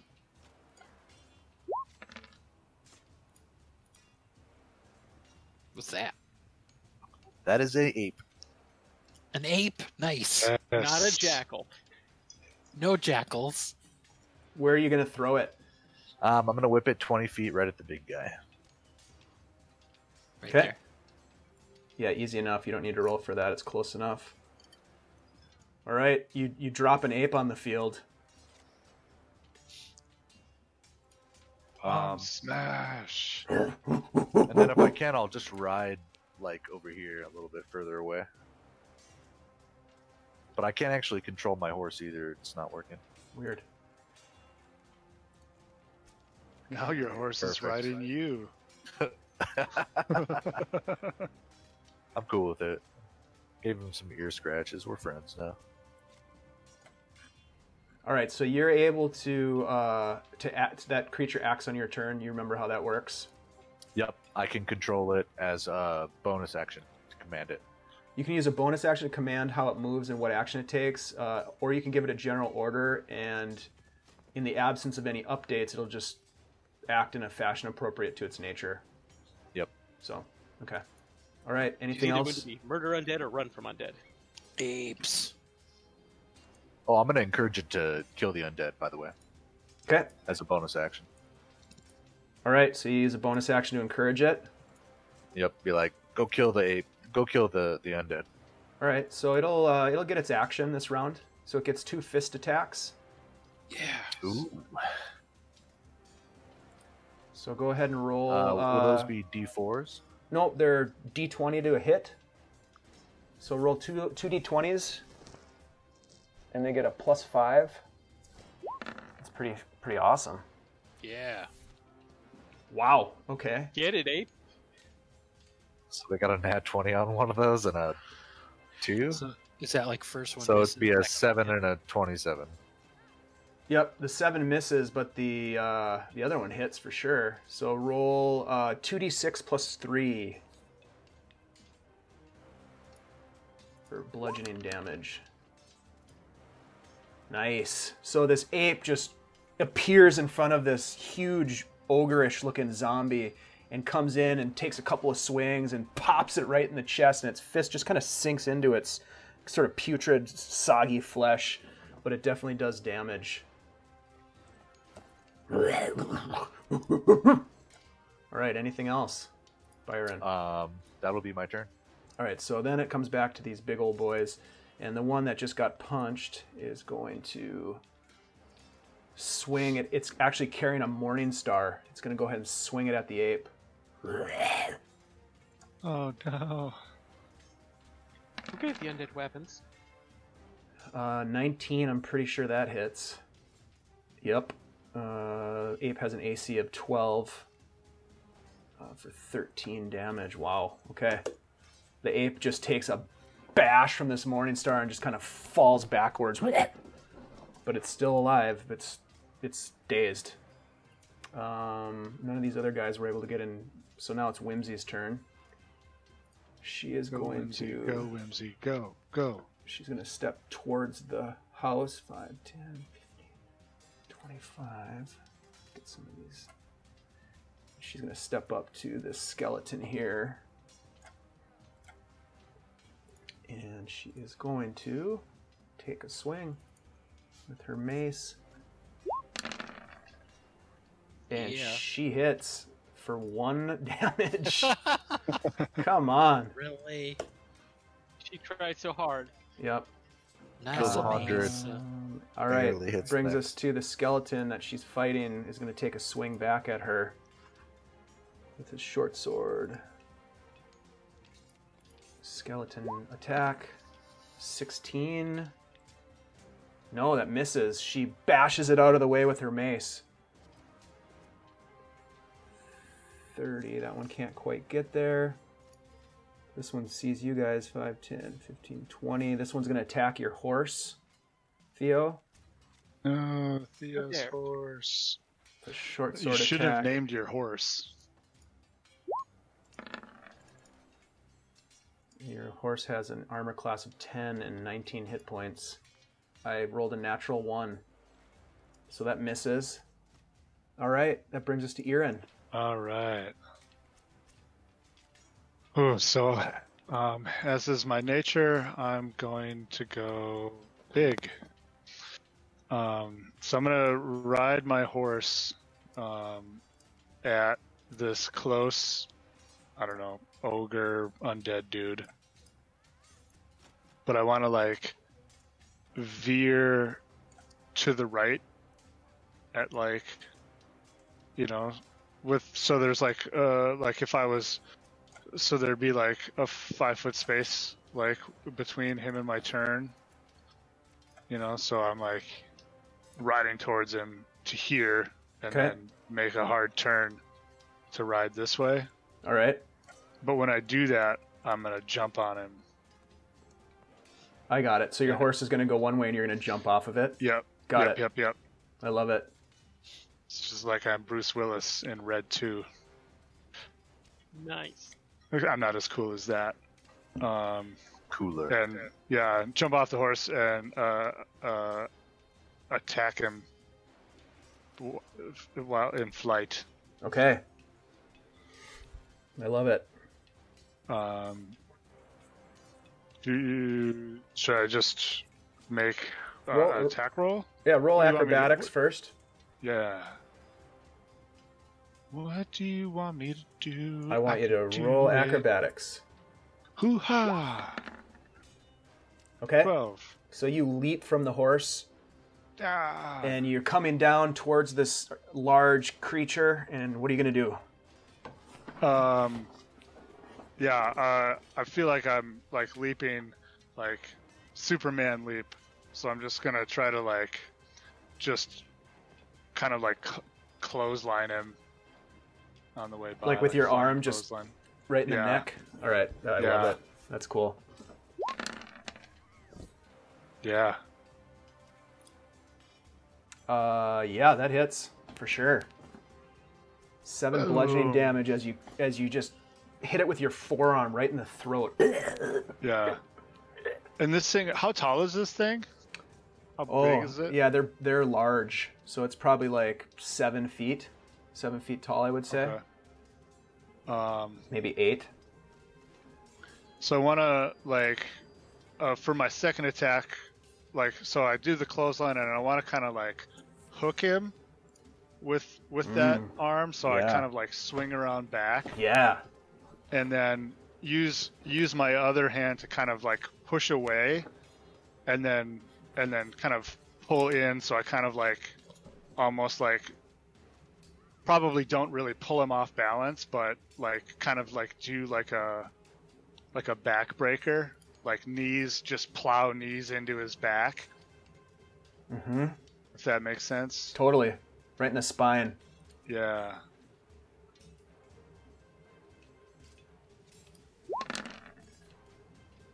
Oh yeah, that hits. This guy, I mean, he's so decayed that your knee kind of penetrates through this rubbery flesh, and when you pull your knee back, you can actually see the broken spine, like fragments of spine kind of drip out with a bunch of weird ooze. It's disgusting. I'm dead. It's all over your knee. Yeah. And I'm going to kind of drop to the ground at that point. So you're more like over here at this point, right? Yeah, that sounds perfect. Yeah. Yeah. I'll drop to the ground at that point. And kind of, and then as I kind of like stand up a little bit, draw both of my new weapons, spend a key point, and patient defense. Okay, so you will have to be in one of these adjacent squares, just so you're not occupying the same space as the zombie. There you go. Sure. Sweet. Yeah. All right, cool. Nice one. Anything else, Irin? No, sir. All right, zombie time. Little shamble takes place. 5, 10, 20.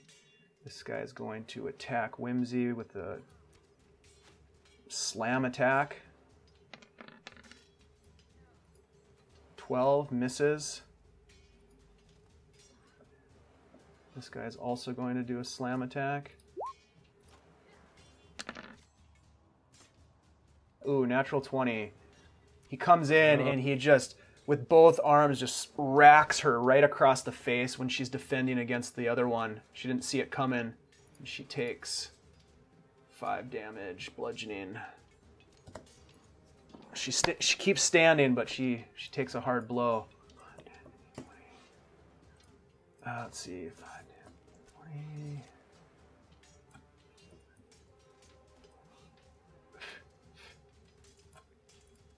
This guy's gonna actually be here. This one's gonna come up to Rhunar for a slam attack. All right. 5 misses. It just comes up to you and you just kind of like step out of the way pretty easily. This guy here, Irin, sees you doing some fancy monk stuff and comes your way. Mm-hmm. A slam attempt. 16, I believe that misses. That'll miss. Yep, and that's the end of their turn. Theo. Theo is gonna point a finger at this skeleton attacking his horse. How rude! And just make an arcane gesture and mutter something and hex that son of a bitch as a bolt of blue light just kind of wraps around it. I guess to represent the Hux. The Hux represent the Hux. Oh shit! You've been huxed. You're a bit of a huckster. I wish I'd love to play Deadlands. Anyway, there he is. He's hexed, and then the big old great weapon is going to come scything down towards its head. All right, let her rip.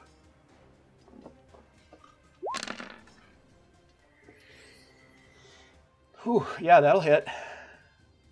What's the total damage? Is it 14 there? Yeah, I added in an entry for with hex, so that rolls the normal damage and the hex damage. You cut him in half, and he goes down in a pile of bones, no longer animated. What a bony asshole. At which point Theo will hop off his horse. 5, 10, 15, and he's going to help with this big guy situation that Irin just crawled all over like it was a set of monkey bars. And it's going to hit him with try and hit him with the sword again. Okay. Yeah, that hits. Nice. For 11. All right. Yep. Yeah, you just carve across this thing, and it's like cutting through soft like butter. It just slides right through him. Bunch of flesh seeps out and falls onto the grass. Oh, I don't like him. I'm done. Okay, I'm gonna say that your horses act on your turn, so your horse is gonna actually, because it was hit, is gonna start running. I'm okay with that. Okay. And then Rhunar. Alright, I'm gonna attack this guy right in front of me. Heck yeah. Yeah. Yeah, that'll do it. He takes some substantial damage. He's still up, but you definitely hit him. Keep swinging. Ooh, 11? You know what? I think it hit. That hits. Nice! Yep, Yay, and zombies. that's exactly how much you needed to kill him. Sweet. Nice. You carve him up. Oh boy. Help Whimsy or my friends. Help Whimsy! Like Theo would literally yell, help your friend! Okay, so I'm gonna go, oh jeez, let's see. I'm trying to figure out how far I can move. Alright, so I'm gonna jump. 1, 2, 6 to this spot right here. Okay. And use my extra attack to swipe at this guy. Okay.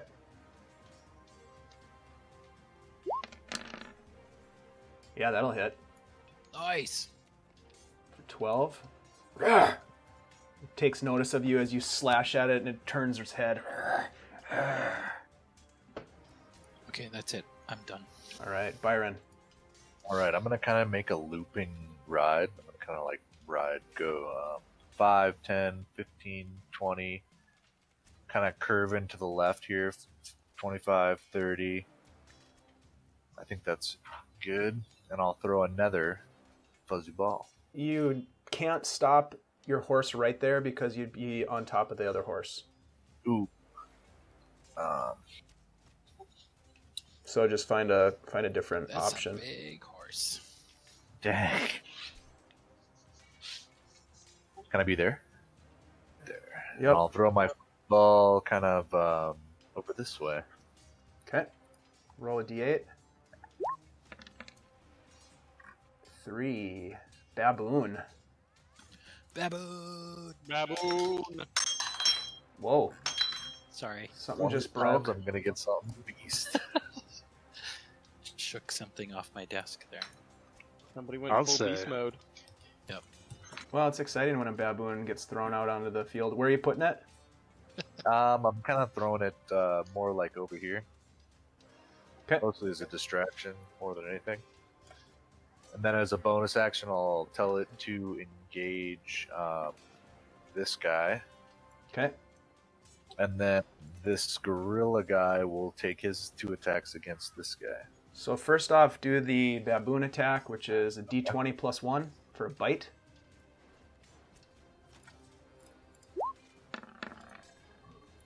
Yeah. Yep, that'll hit. So roll 1d4 minus 1.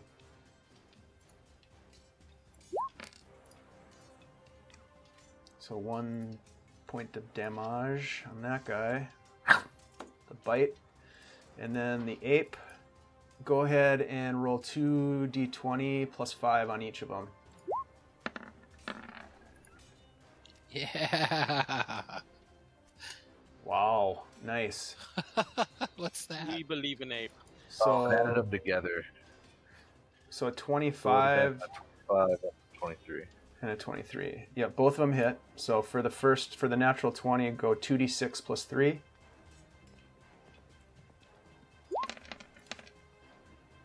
Nice. And then roll 1d6 plus 3 for the second. Nice. So a total of 16. Okay. Yeah, this ogre zombie is definitely being harassed by your tan bag of tricks. There we go. Anything else, Byron? Nope, I'm too afraid to engage myself. All right, so now it's the big boys. 10. He's going to take a swing at the baboon. Let's see, 11. That misses. And then the other one is going to take a swing at the baboon as well, because he's right there. That one hits, and that baboon is gone. No, baboon! No! And then this fella here is We going hardly to knew attack the ape who's been attacking it. We hardly knew ye. 20, not natural. And the ape is dead as well. No. That's pretty handy for sucking down enemy attacks, for sure. All right, Whimsy is going to continue to try to fight these bastards off. She's going to cast Spiritual Weapon. That is always the correct thing to do. Yeah.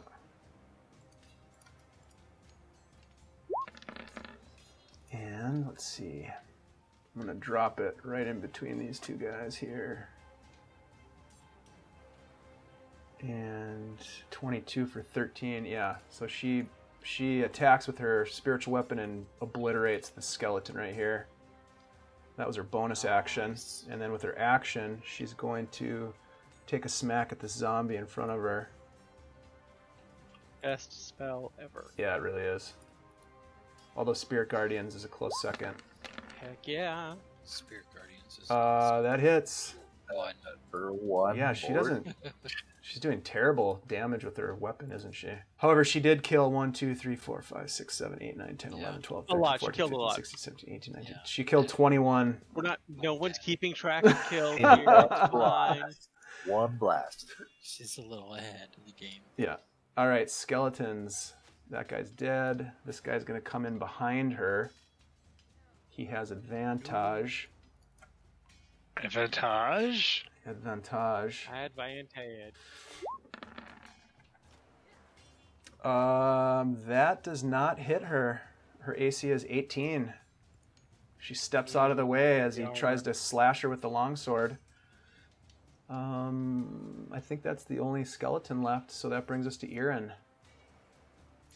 All right. So I have an ogre guy, a skeleton, and then there's also this other ogre guy right there. Mm-hmm. Fuck yeah. Lots to play with. Yeah, no kidding.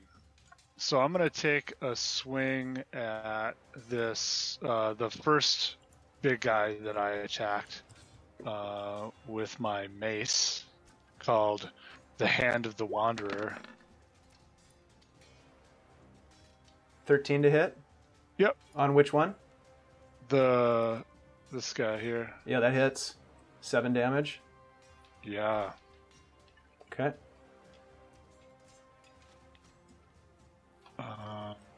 I'm going to attack with my axe against the same guy.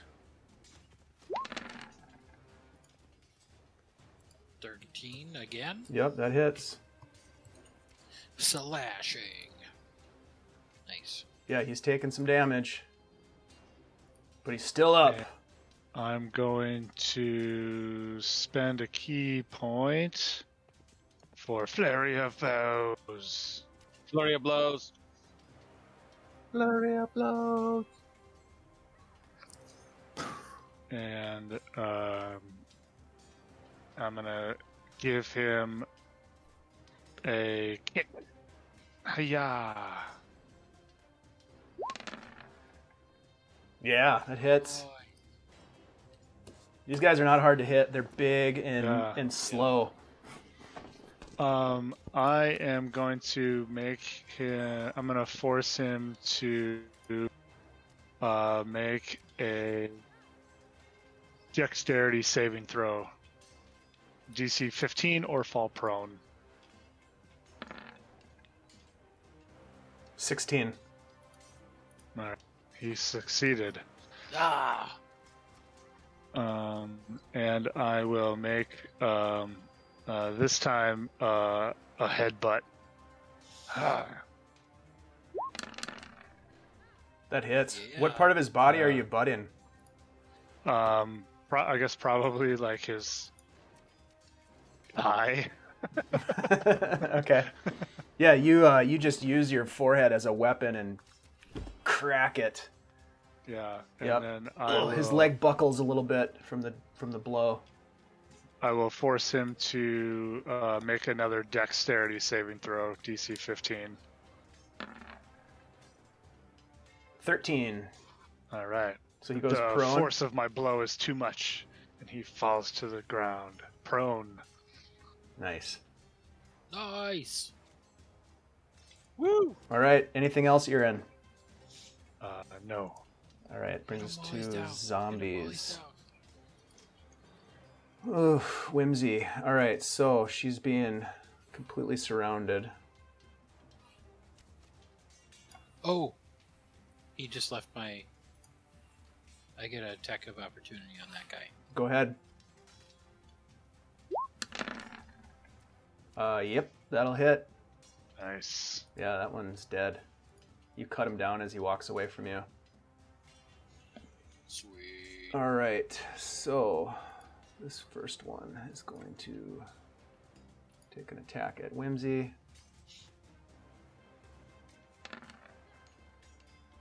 Misses. Second guy.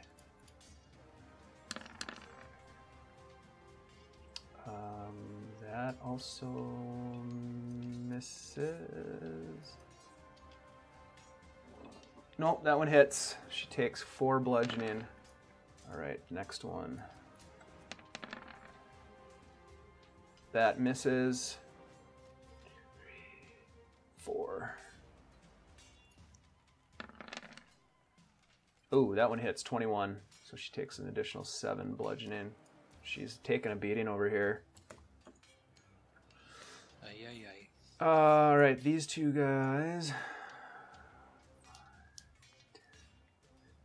20, they're so slow.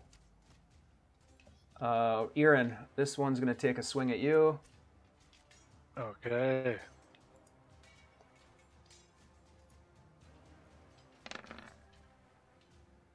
$21 I mean, yeah, that'll. for 6 bludgeoning damage. Okay, I'll take it. Who hit him? Wait, was it the big guy? No, the little guy. Oh, okay. The one that's not quite in your reach for Sentinel. How rude. I know. But Theo, upside is that it's your turn. Oh, you well. you have a prone big guy. Yeah, this guy's prone. He's prone. He's big. I also then point at him, mutter an arcane word, and also hex him because I can. I don't like you. And then we'll attack him. Hex you, hex you. Hex Everybody gets a you, hex. Everybody gets a hex. Oh! Yes. Well then. We got hexed for Natural days. 20. Yeah, he's dead. You just cut his head right off, and his head just rolls right past Irin. The flash of radiant energy. Enough of that. Theo then steps up 10 feet, so he has advantage, and it's going to use his second attack on this other zombie, because that other zombie is mean. Mm-hmm. Yeah. And he smells bad. Yes, he smells real bad. Yeah, that'll hit. He's still up. 12. That'll slashing. hit. Yep, that's it. I've used my bonus action. I've moved. I've done I'm done. All right, Rhunar. All right. I'm going to jump right here, Okay. and I will attack this one With advantage. with me, between me and Whimsy. You see her acknowledge your presence. She goes, Rhunar? That's right. Yeah, that'll hit. Heyo, Rhunar. Okay. How's it going? Well, it's okay. Ha ha ha! Crit that son of a bitch. Yeah, that one goes down. Thanks for the help. And then I'm going to We need attack. to shower her in blood and viscera. I'll attack this one to the northeast of me here with my third attack here. Oh, that's not with advantage, sorry. 26 hits. Yep. Okay. Still up, but yeah, Okay. just a massive wound to this zombie. Okay, All that's right, everything. Byron. Yep. All right. I'm gonna kind of see these. Oh, I'm gonna see these guys kind of coming towards me from the northeast, and I'm gonna kind of turn my horse a little bit, head south, 5, 10, maybe over here a little bit, 15, 20, 25, and I'm gonna throw another fuzzy ball up here. Roll a d8. Black bear. Oh! That's probably a No. good one. Well, that's dope. No, bears are bloody amazing. Where do you want it? Right about here. I'm partial to apes, but I'll take him here. Okay, black bear is on the field. Use my bonus action to encourage it to tear this guy's face off. Okay. Go ahead and roll d20 plus 4 for a bite attack. Yeah! Yep, that'll hit. Roll d6 plus 2 for damage. 5. All right, and then roll d20 plus 4 for a claw attack. Oh, yeah, nice. Natural 20. Roll 4d4 plus 2. Nice. Yeah, that was huge. Woo! Nice. Don't fuck with bears. Yeah, Sorry. that bear's angry. I have a horror story about 9th level characters and a bear for later. All right, Byron, anything else? I'm gonna look at Theo and yell, "Should we retreat?" You're not No, we're winning. in there. What? I'm out of fuzzy balls. Anything else, Byron? Well, then start shooting. Start stabbing things. No, it's my turn. Okay. All right. Ogre zombie versus bear. This would make a great YouTube video. It's My like money's on bum. It's bear. like bum fights. 16 hits. So the death match. And then this one here is going to take a swing at Theo. Come there. 23. Yeah, that'll hit. 11 bludgeoning as it smacks you with its morning star. Who gave the undead weapons? Bad idea. Whimsy's turn. She looks at you, Rhunar, and she says, "Where the hell did you come from?" And then she she moves her spiritual weapon, which attacks this guy here. Yeah, that kills him. So you're just on a little walkabout, eh? And then she turns and she swings at the guy behind her with her mace. And she actually does some damage this time. All right. 4 damage. She's crushing him. All right, that's her turn. Oh yeah, this guy here. He's going to swing back at her. Short sword. Natural 1. He misses her as she bashes it out of the way with her mace. Sweet. All right, that brings us to Irin. All right. This zombie is still not dead between us? Correct. I think it behooves me to end its second existence. Mm-hmm. Since I, of course, have advantage. Indeed. There's nothing scarier than a monk with advantage. Yeah. Hell yeah. I'm here to help. I'm just going to kind of jump up and give it just like a knee, I don't know, however high I can get. You can jump pretty high. Face You're a monk. Ong Bak style. I can. Yeah. Yeah, that hits. You knee it wherever you want. Yeah, right in the face. Yep. Knees and elbows. The lower part of its jaw gets kneed so hard that it falls off and lands in the dirt at your feet. Nice.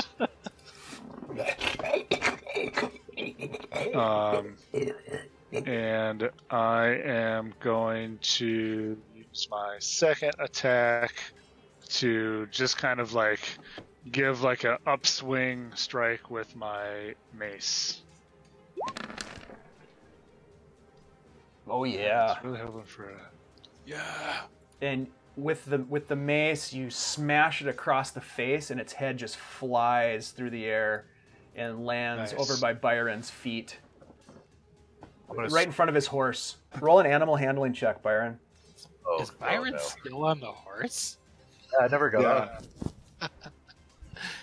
Byron's scared of undead. Your horse rears up Yes, he did. as the zombie head rolls in front of it, so it gives you a little bit of a challenge here. So go ahead and roll a animal handling check. Feed them apples.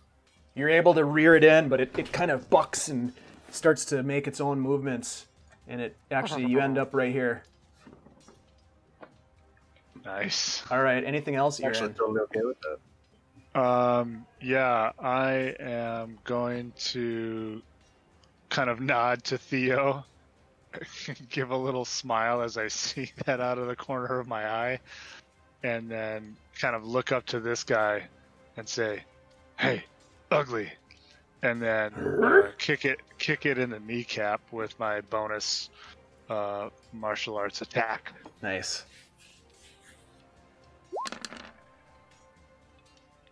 Yeah. That'll work. Yes. Yeah, you knee it in the back of the leg or in the side of the knee, and it just buckles and kind of, it doesn't go prone, but it definitely is down on one knee, sort of eye to eye with you. Anything else you're in? Nope. All right. Brings us to zombies. Well, we'll start over here. Rhunar, this one's going to move in your direction, take a swing at you. Bring it. Natural 1. Misses. Ting. This one here is going to attack Whimsy.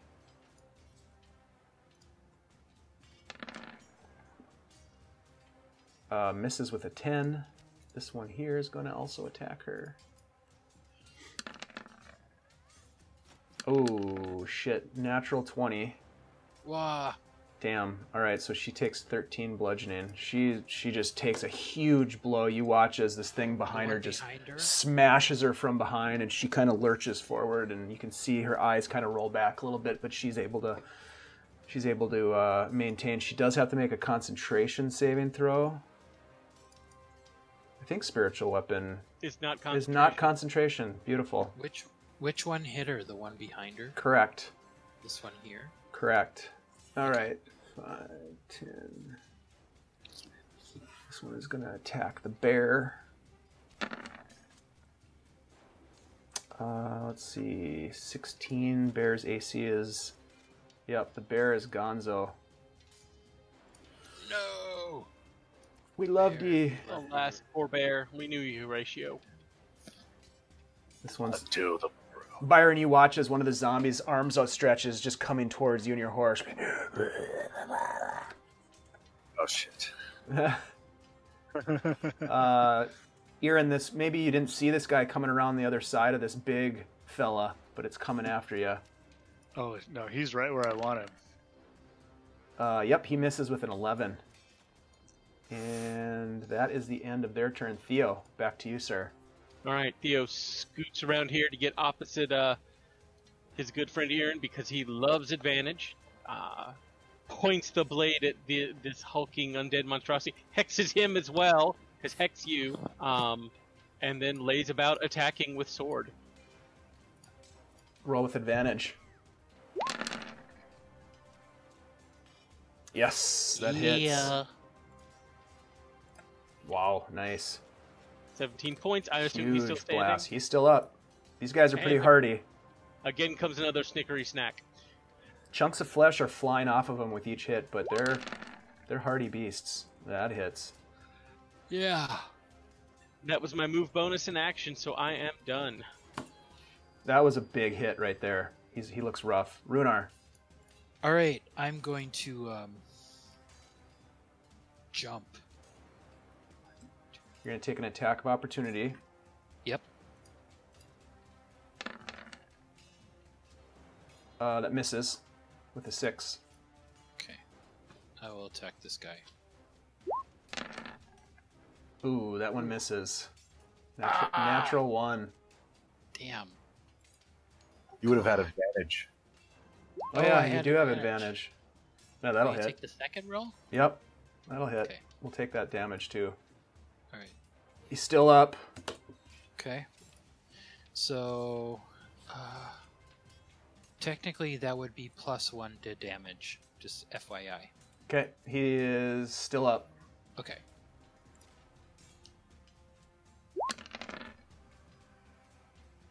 $12? That one misses. Ooh. All right. Just barely. End of your turn? No, I got one more attack.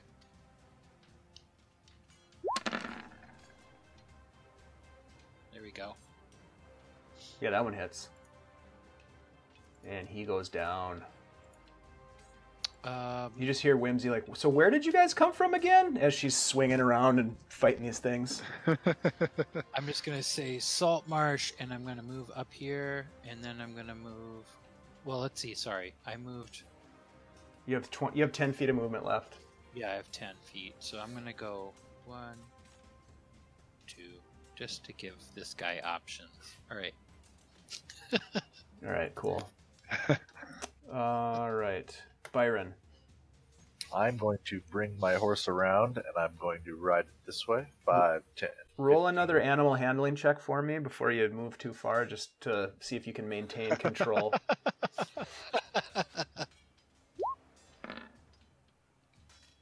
Okay, yep. You're able to force it. It definitely doesn't want to go over there, but it'll go. So 15, 20. Oh, now I'm moving 2 horses. 25, 30. I'll ride to here. And I will take out my short bow. And I will take a shot at... So just a point of clarification, did you have any weapons or anything in your hands, a shield or anything like that? I would have just had my shield. So you would have to stow your shield, which is a free action. So that doesn't so I'll cost you stow my anything. shield. But then you would have to use your action to pull out your bow. So you would not get you wouldn't get a shot off this round. Okay.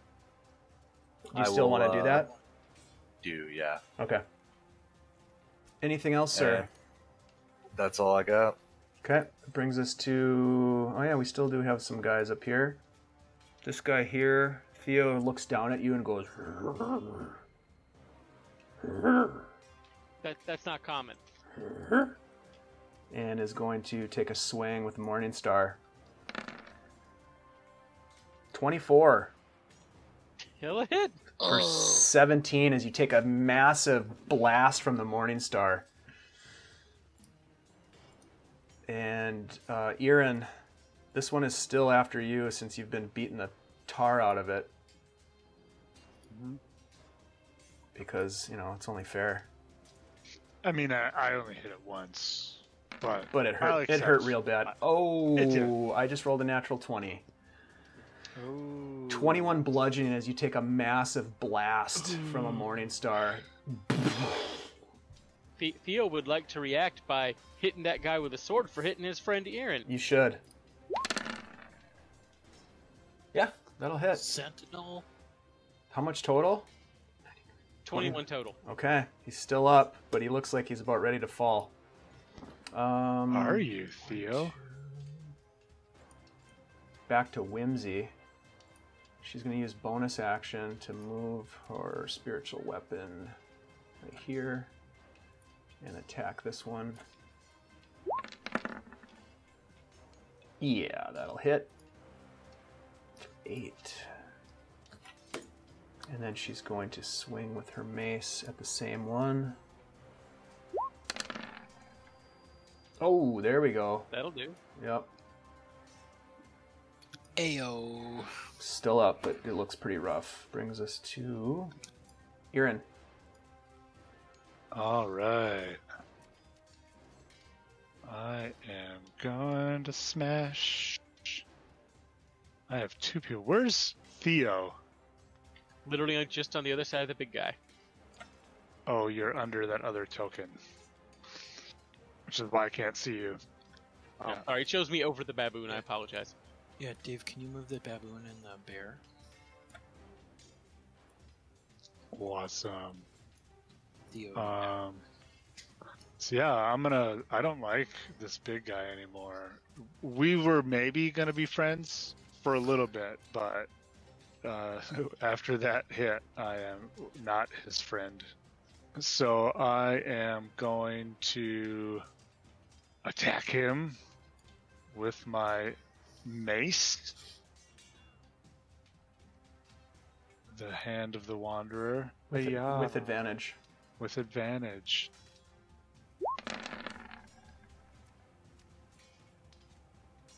Yeah, that'll hit. And he goes down. He only had 1 hit point left. Nice. Oh. I just kind of like, oh well. And then I I don't know if this is how this will work, but I'm gonna, hopefully it'll kill the zombie, but I'm gonna do the offhand, just kind of shrug your shoulders and hit that guy next to me. Smash. Meanwhile, Theo yells from the other side, I softened them up for you. Thank you, my friend. Yeah, that'll hit. He's still up. I'm gonna flurry of blows. Okay. So he will get... I'm gonna reverse grip on my hand axe and punch him.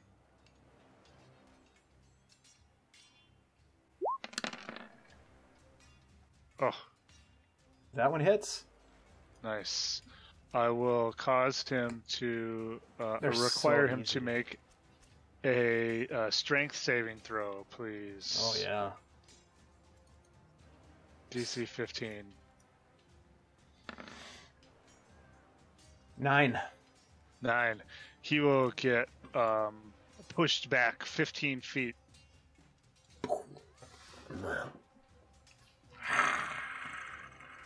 And then I am going to make the most of my monk abilities and do this. Oh yeah, 1, so 5, 10, 15, 20, 25, 30. And just I kind of like run the circle around this guy, and then as the circle gets closer to intercept him, I do just kind of a leaping body smash. All right. Just throw myself at him.